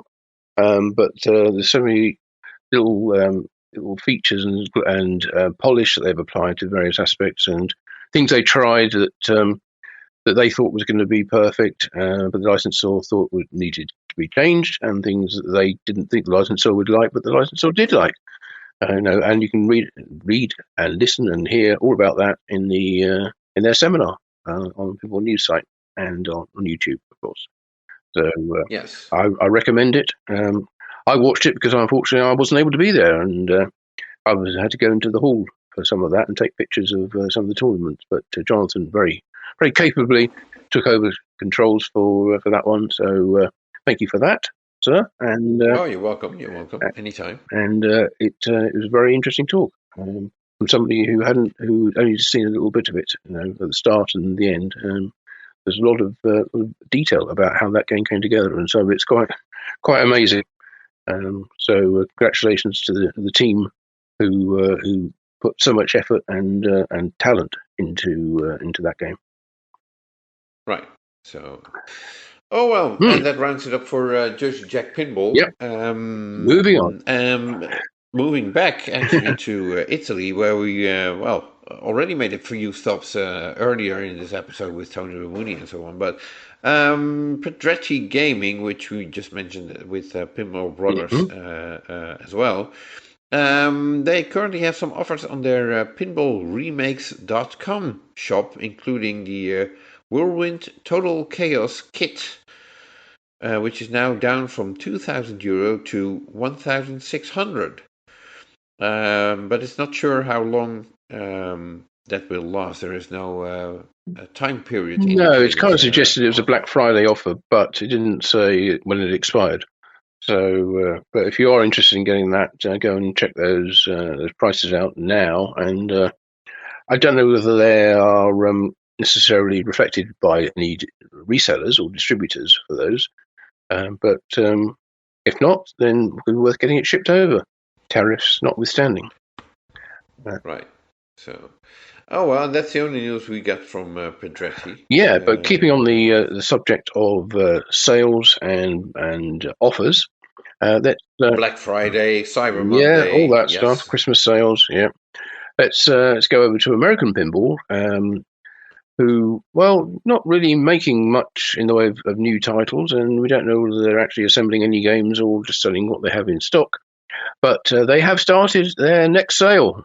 Yes, that's right. It's a Tuesday. It must be another American Pinball sale. It is the Christmas one, and so it actually runs from now all the way up until the start of Christmas. So I guess it's the 25th of December.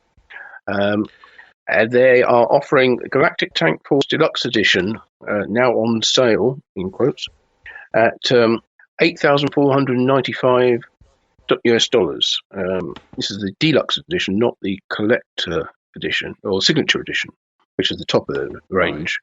Right. This is supposedly a $500 saving off the MRSP. Just to bear in mind that the top of the range signature edition has been on sale quite regularly in the past for less than $8,000, so $500 less. But apparently all the signature editions have been sold out unless you can find a distributor who's got them. So whether this is a great deal or not, I don't know. You're paying more than the signature edition for getting less than the signature edition. On the other hand, right, this is available, so available from stock, so you should be able to get that very quickly. Right. When they seem a little reluctant to let people comment on these sales. They posted it on Facebook, and I guess they were a bit concerned people would comment and say, "Well, hang on, this was cheap. This should be a lot cheaper, and the signature edition was less than this."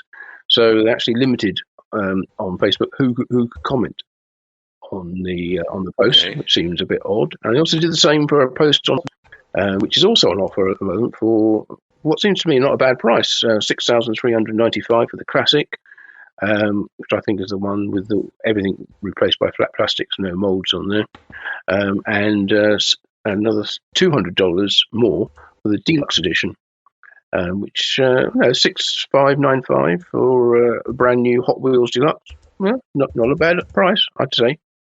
They do say that Hot Wheels will be retired after this sale ends. I think they've been threatening to withdraw that, or the idea the license would not be renewed any further.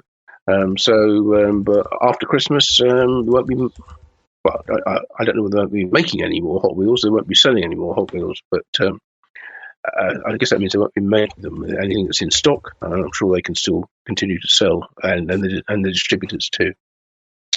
Right. Well, usually there is a sell-off period. Yeah, absolutely. When license expires. So. Yeah. So, and there was some extra news on American Pinball that I'm trying to look up really, really quick. Okay, while you're doing that, let me pick up on the news that they too are doing a sweepstake. Theirs is still ongoing. It's through their Orbit Games brand, which is like an umbrella company that encompasses American Pinball and other titles as well, or other manufacturing brands, including Funds Up Manufacturing, which is their contract manufacturer. Anyway, if you go to Orbit Games website, then you can enter their sweepstake. As I discovered, it lets you go through, put all your details in, including your international phone number and international address, country of residency, and then at the very end, it tells you that it's only open to US residents. Which is a little bit annoying, but so if you do live in the US, then you can enter this, which apparently has prizes worth up to $300 US.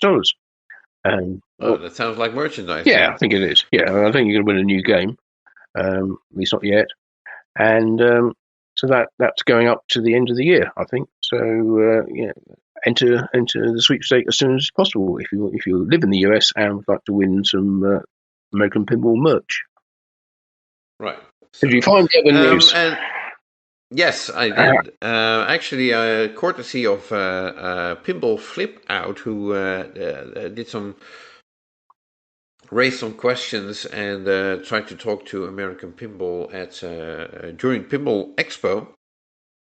And while we may never get to see American Pinball's Cuphead pinball game due to what they call quote unquote licensing issues. The company did express to Pinball Flip Out that it plans to release a new game in 2026 around Pinball Expo. And they are not revealing the design team until the game is ready to be revealed. So that remains a mystery. But what didn't remain a mystery is that they announced the hiring of Ben Zink to its service support team. Mm-hmm. He will be closely working with customers on warranty tickets, general support, and maintenance, that kind of stuff. So good luck with that. Yeah, indeed. And I just figured I mentioned that because I don't think we mentioned that earlier on or in a previous. I spoke to them at Expo, and they mentioned about having 2 titles in development, and yes, they were trying to release one in 26. There's also a suggestion that they would retheme Cuphead to a different title, different theme, but that won't be the next release. But this is all hypothetical as far as I'm concerned until they actually show they can build any games and design any games, and they had the people there working for the company to do it. Then I don't pay too much attention to what their plans are, but I wish them the best in getting there, and it would be great to see some new games coming out from American Pinball. Right. So. Right. Where shall we go next? Well, I figured we'd go to France. Oh, that's nice. Okay. And if I say France, then I mean Hexa Pinball, because I didn't want to leave this all the way to the end. Mm-hmm. Hexa Pinball were present at the Dutch Pinball Open. They were with 2 Space Hunt games. A demo of their plunger leaderboard app and control system, and they did a short presentation about the company and addressing their upcoming title, Three Musketeers, as well. Of course, you can watch that presentation on pinballnews.com in the Dutch Pinball Open Expo report. And today, Hexa came with, I suppose, some really exciting news, at least for them as a company. They have been collaborating with another manufacturer of a different product, specifically cars, and that manufacturer would be Renault, which is one of the biggest French car manufacturers in the world. They are launching a new electric Twingo car, and Renault has asked Hexa Pinball to rebrand their Space Hunt game into a Twingo pinball machine. And that game will be installed at their premium dealerships to help promote the return of the Twingo model, which is, of course, for a company like Hexa, which is basically a small startup, barely 3 years in existence, and then to land a deal with a huge company like Renault. That's a very, very big accomplishment, I would say. Yeah, and don't know how many they're actually going to build of these. And the game is also appears on their merchandise shop as well, where they have various caps and T-shirts and mugs and pens and various other Twingo branded items.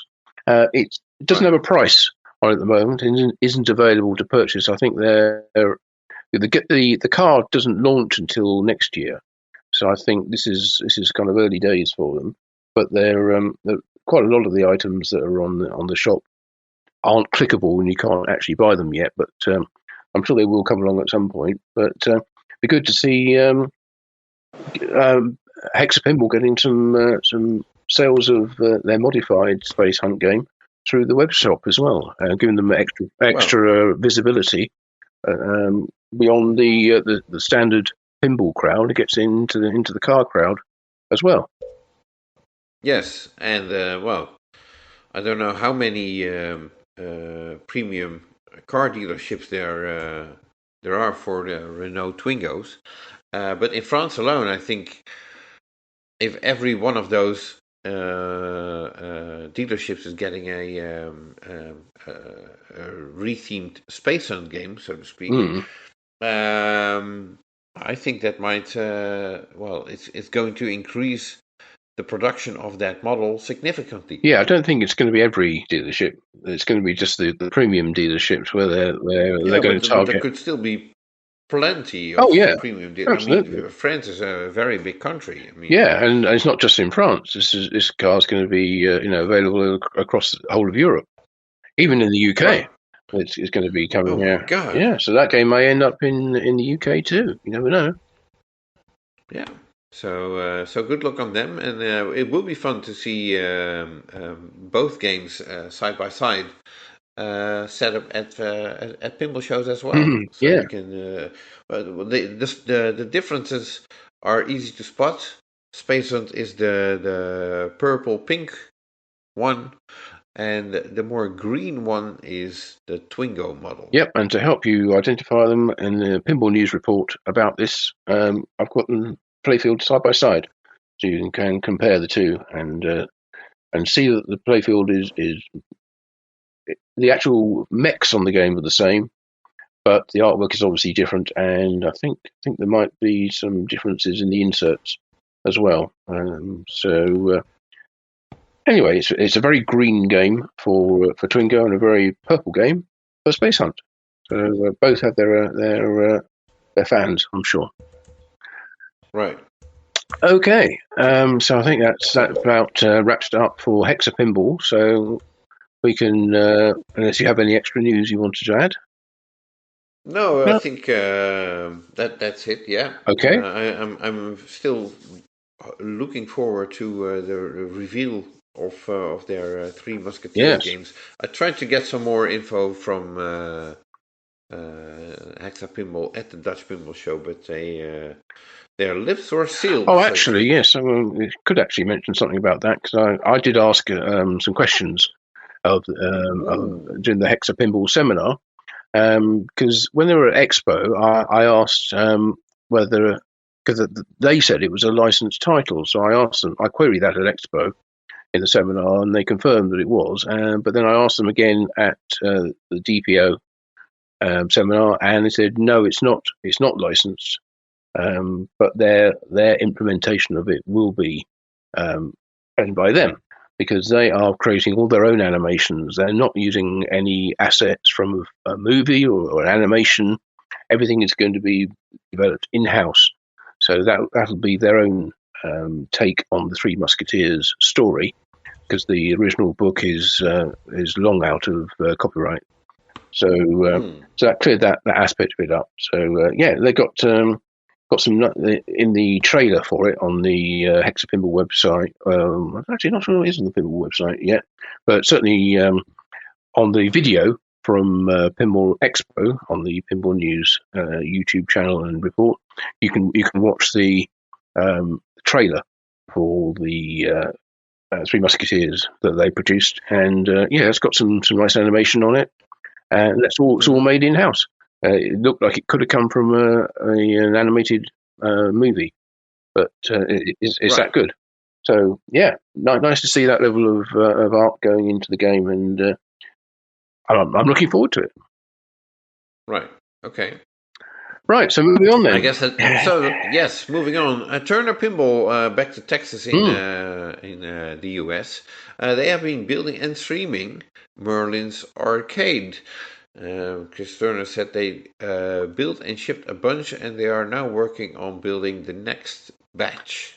So I think in an earlier episode we discussed how many games they are building a week. I think it's 4 or 5. Well, don't quote me on that. So, but they're steadily producing, it seems. So, yeah, I think they're going to start building the next batch. Around about now. They're waiting for. It's going to be after Thanksgiving. I think that was the thing that stopped any further building.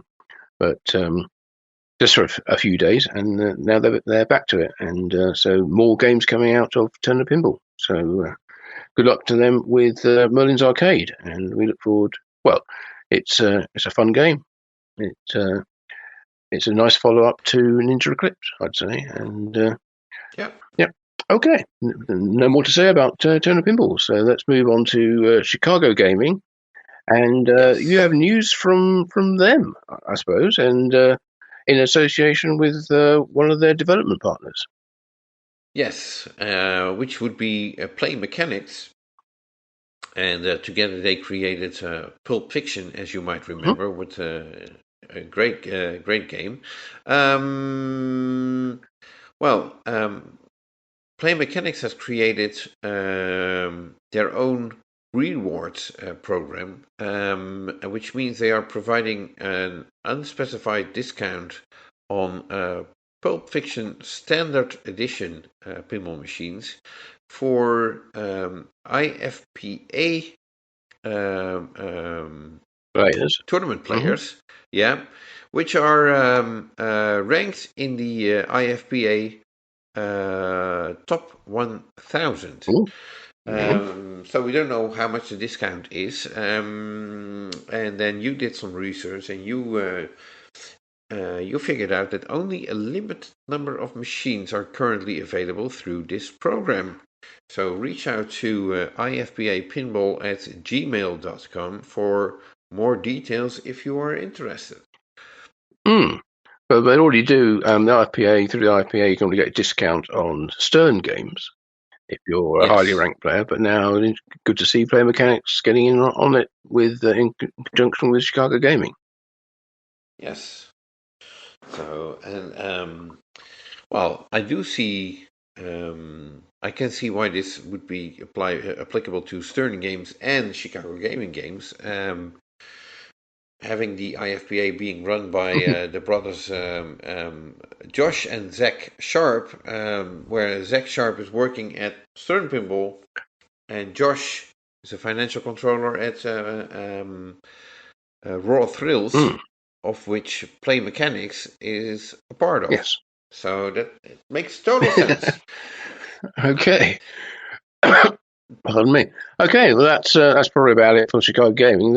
Let's go to a slightly different game then, from Wonderland Amusements, who you might remember producing this 80% sized pinball machine called Alice Goes to Wonderland.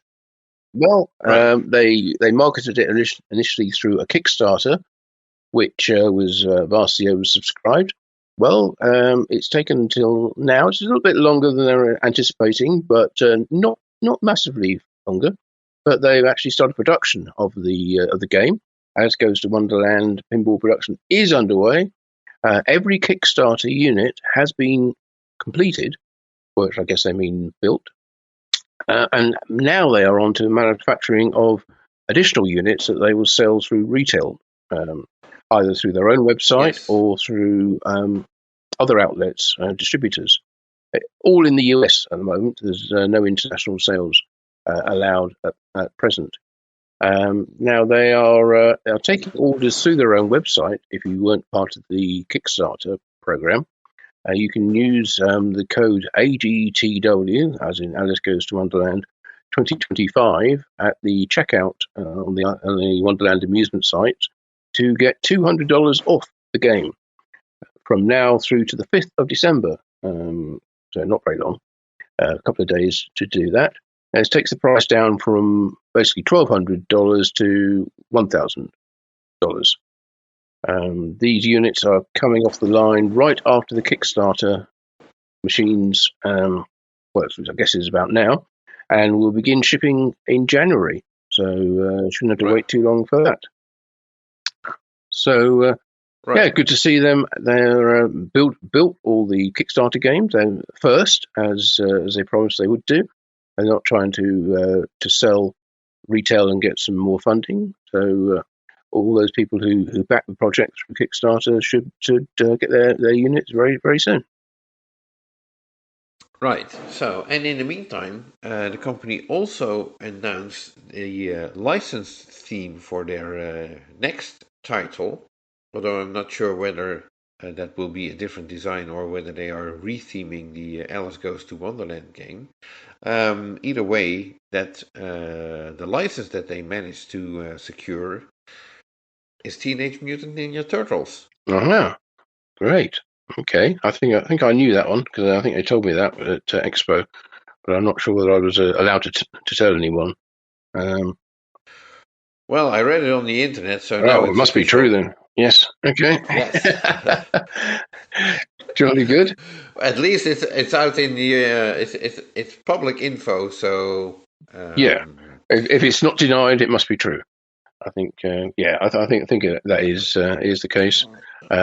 Yeah, and they have big hopes for that title, and particularly in selling it through some of these big box stores like Costco and Sam's Club and through the Best Buy storefront and basically all the places where you can probably sell a $1,000 or less game a lot more easily than Stern's home model at about $5,000 or $6,000. Right. So I have to say, well, I don't have to say it, but I'm saying it anyway.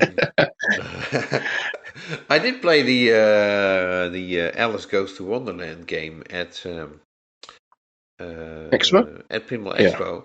Yeah. Of course, it's not as deep as a Foo Fighters or but for what it is, it's not a bad game.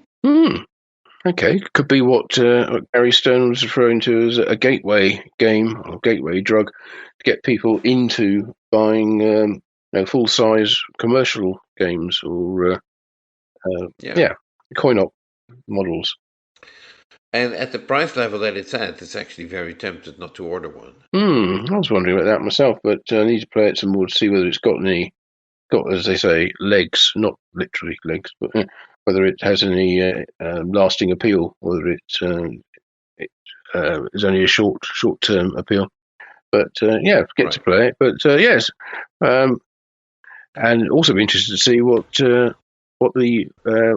second-hand price for this is. What do they sell for if you try to move it on, or does nobody want it?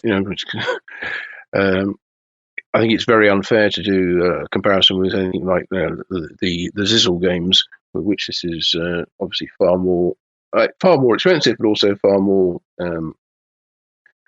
higher build quality, should we say? Right. Yes. So, which is remarkable coming from China, but apparently they can do it. Although I did have to, the flipper rubbers looked a little flimsy. But didn't notice any. Well, they were flipping okay. Let's put it like that. So. Yeah, well, overheating or anything. Anyway, good. And while we are exploring manufacturers from all over the world, there's one continent we haven't discussed yet. Okay. Which is Africa. Yeah, strange things in Africa. Yes. But there's no news from Africa. No. But we do have news from Vector Pinball in Australia. Yes, that's right. They had their Lost in Space prototype game, which we reported on, I think, last month, saying it was. I changed the name to give the creator credit in the title of it, Erwin something or other. His Lost in Space theme, the prototype for that with basic code, was shown at the Melbourne Pinball Expo. Vector Pinball had a stand there with the Lost in Space prototype, alongside a Peter Brock King of the Mountain game, and one of their Holden machines as well. I think the latter two were certainly available for purchase.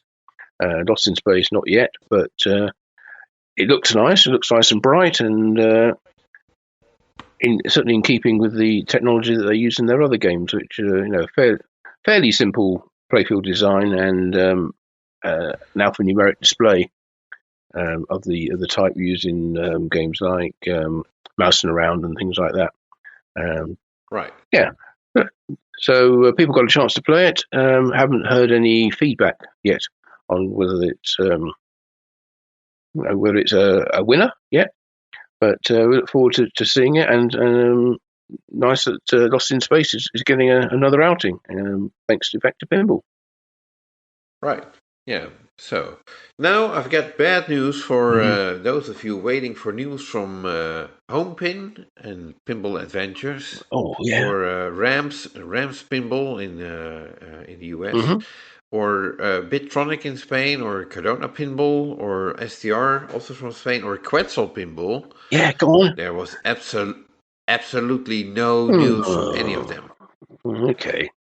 Well, that doesn't come as a great surprise, but we hope soon to be able to bring some news of from at least 2 or 3 of those companies in 2026 in our next update in our next PINcast. However, if we haven't got any news from them, we do have some other news from the industry. Yeah. Starting off with some sad news, again from Italy. This is really our Italian episode, I would say. I got an email from Alessio Cristantemi, who is the editor of a very, I think the leading publication on for the coin-op industry and gambling industry in Italy as well. That Marino Zaccaria has died, and he is, of course, one of the 3 founding brothers of Zaccaria Pinball, which later became Mr. Game, and it's currently operating as Technoplay, if I'm not mistaken. So, what I understood is he got a COVID infection and went into the hospital, and he died of something else. But he went into the hospital with a COVID infection, and he was. I think he was 89 years old or 98. I'm not exactly sure. I didn't read all the details. I think I'd heard 88, but certainly around that age. Well, I was told he died when I was in the DPO. It was actually news that came in at the. I think he did more. Well, sad news still, because the Zaccaria brand certainly has made its mark on the in the pinball industry, especially in Europe, and there's still quite a few collectors of Zaccaria games scattered all over the world. Definitely. So it may not have been the best games back then in the 80s, but they certainly have some sort of cult status. Yeah, some very very novel and innovative ideas in those games, and definitely. Yeah.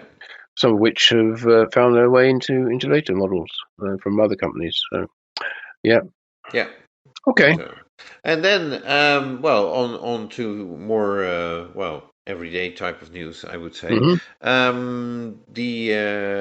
Dutch Pinball Open Expo took place. We'll get back to that in a second. But what also took place was IAPA Florida, which is a huge trade show for amusement parks and what have you. If you need a roller coaster or ride or a swimming pool or a swimming pool. Yeah, that's right. Or a log flume or anything, any of those theme park rides or everything from there down to single site games, single arcade games. Yeah, it's all there at the Orange County Convention Center in Orlando. Yes. So, that took place. Stern Pinball and Jersey Jack Pinball both had games in booths at the floor. Gary Stern was there, and he flew directly from Orlando to Amsterdam to join us at the Dutch Pinball Open. Mm-hmm. Jack Ranieri was present for representing Jersey Jack, of course. At the show, he didn't make it to the Dutch Pinball Open, which is perfectly fine.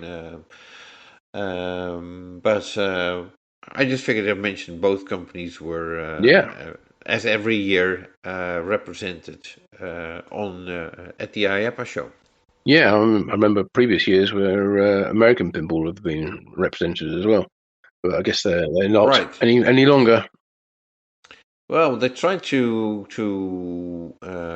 launch their Flying Dutchman game there, which is not a pinball machine, but well, that remained one prototype, and that was it. Yeah, I don't think that really gained any traction.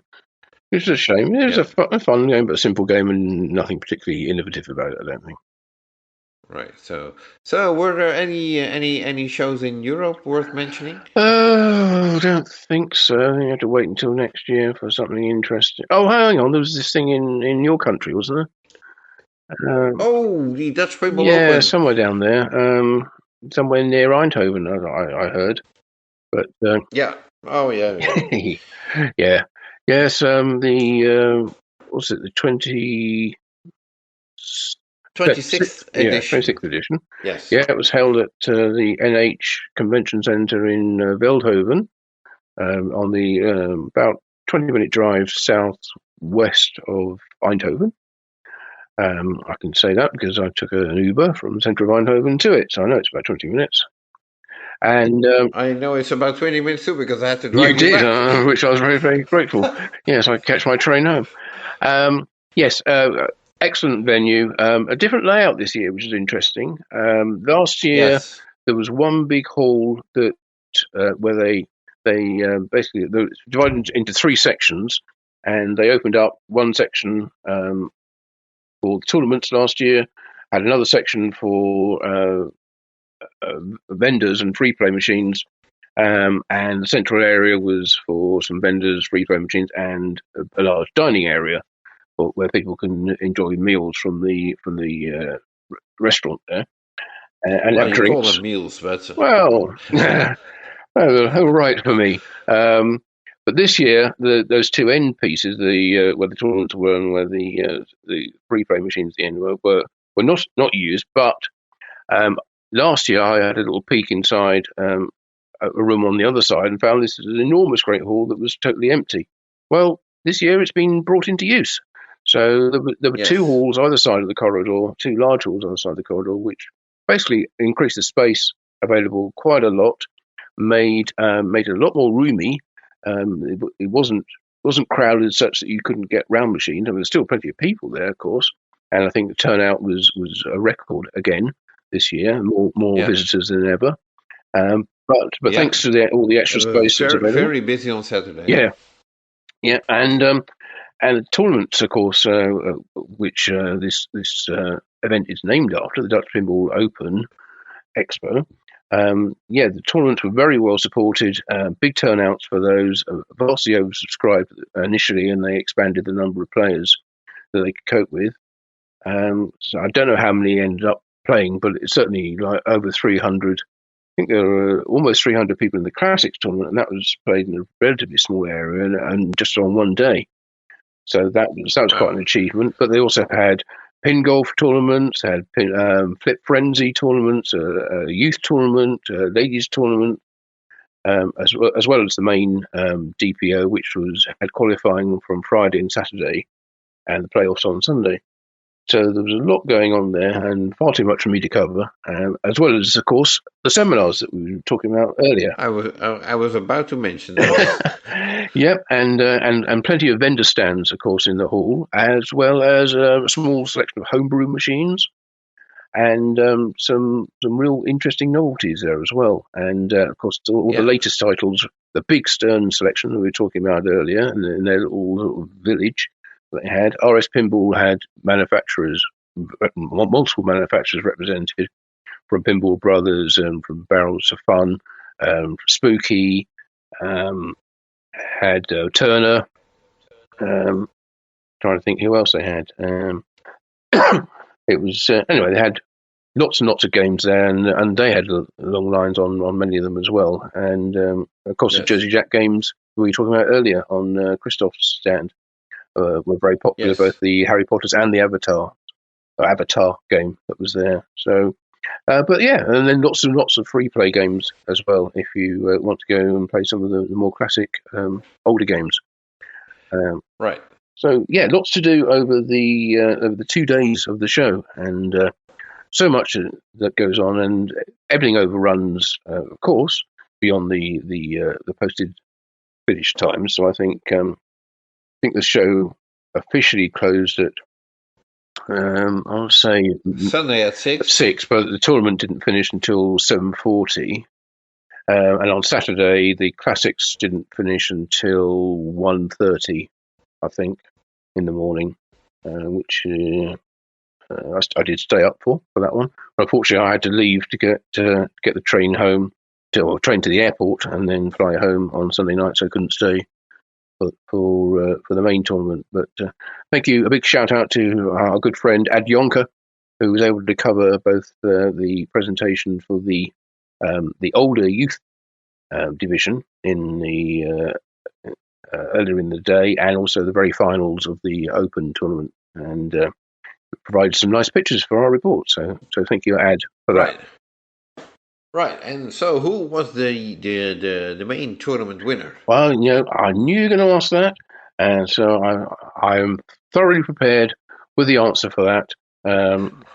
Any moment now, I'll be able to tell you that that is someone who you may well be familiar with from Italy. Mamma mia! Was it Daniele Ajay? It certainly was when it came to the classics. Yes, Daniele did win the classic tournament on Saturday night. Yes, 1:30 in the morning. He actually won it on the first 2 games of 3. He was first in those 2, got 8 points, and couldn't be caught on the last game. So he didn't need to play the last game and already won it. But you'll remember a certain Arvid that we were talking about earlier, who's tied up with Pinball Brothers now as a member of their team. Well, he did pretty well in the Open tournament and took first place. So congratulations to him. And I was kind of expecting Paul Englert to win because he's such a good player as well. But he ended up being second. So well done to him. And all the results are on in the Pinball News report, and including pictures from me and from Ad, so from Ad and from I even. So thank you very much to him, and to the whole organising team, both the tournament and the whole show. There's a lot of people involved in that show, including your good self, of course, in arranging various aspects of it, and getting special guests and looking after them and ferrying them to and from airports and stations. Oh yeah. Mm-hmm. So a busy weekend for you. Yeah, well, and of course, very special thanks to Daniel and Christian from Pinball Brothers, who decided to come after all, and we're very happy that they did. Gary Stern, Jack Danger, Steve Ritchie. You might have heard of him. He's a game designer. Isn't he did a seminar as well, twice actually. Get that quiet. And not to mention, actually I'm going to mention, not to forget, I would say, Tony Ramundi from Bologna, Italy. Yep, a good schedule or good program of seminars, and yes, Steve was good enough to do his twice as. And make slight differences between the 2 presentations, and different questions as well on the 2 days. So nice to hear that, and also good to see Dr. Sander back doing his presentation about the the psychology of pinball and why we get angry at pinball machines and indeed at ourselves when we're playing them. Yes. So, and one final big thank you, very big thank you to Marcel van Kessel, who is the main organizer, orchestrating the whole thing and directing everybody in their own specialties and whatever they have to contribute to the event. Again, he has done a fantastic job. So, Marcel, thank you very, very much. Yeah, if somebody who's in charge of so much of the show, he seems so calm throughout the show. You often see him just sitting there having a drink or a snack with other members of the team, and all around this whole show was going off in various areas and so much happening, and it all seemed to be very calm and controlled. So yes, congratulations to him and the whole organising team there. There's so many of them. I have a picture of them, in fact, even in the report. I could even see yourself. Ooh, I have to see it. So, yes, there you are. Standing behind Ad Jonker.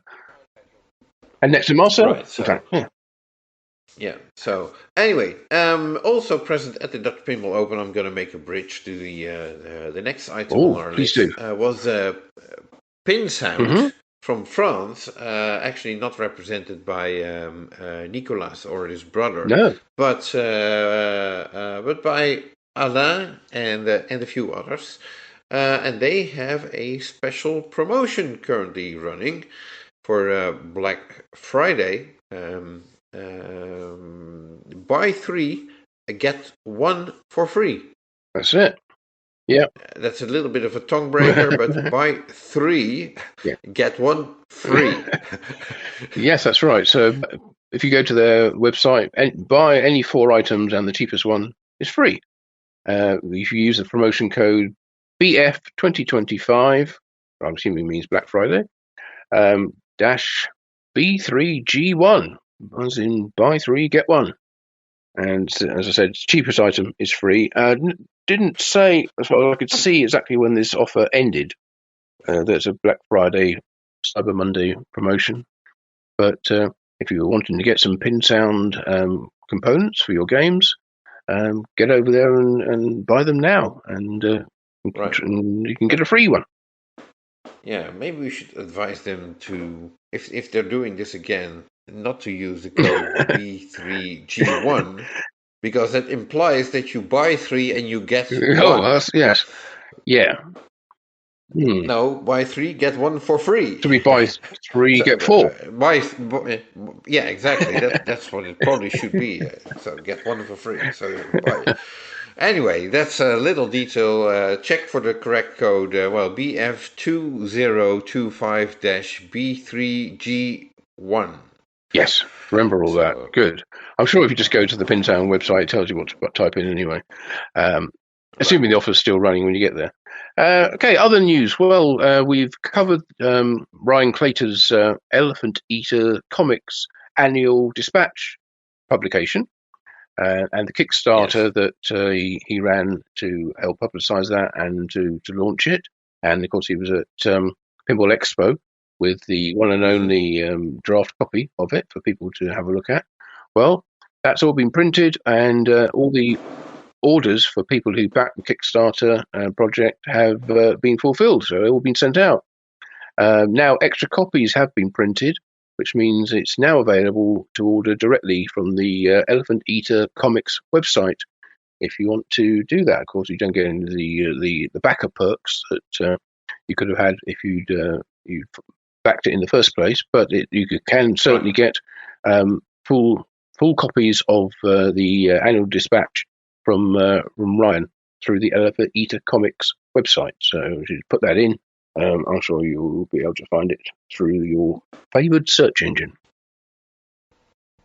Right. Okay. Well, I guess that rounds it up for November 2025. I think it does. Well, you and I, we will be back. You can try and stop us, but we will be back at the start of January 2026. God, 2026 already. With our next PINcast, of course, where we look back at all the events in the pinball world through this exciting month of December, all the way up through the holiday season. into the new year. So until then, from me, Martin Ayer of Pinball News. And me, Jonathan Houston of Pinball Magazine. We both wish you a delicious December. Have a great Christmas, New Year, holiday period, whatever. And we both look forward to joining you again at the start of next year for the very next edition of the Pinball Industry News PINcast. So from us... The PINcast the industry listens to, I was going to say. Well done. Yes. Well, they're listening now. Okay. So it's time for us to say goodbye. So bye from me. And from me, bye-bye.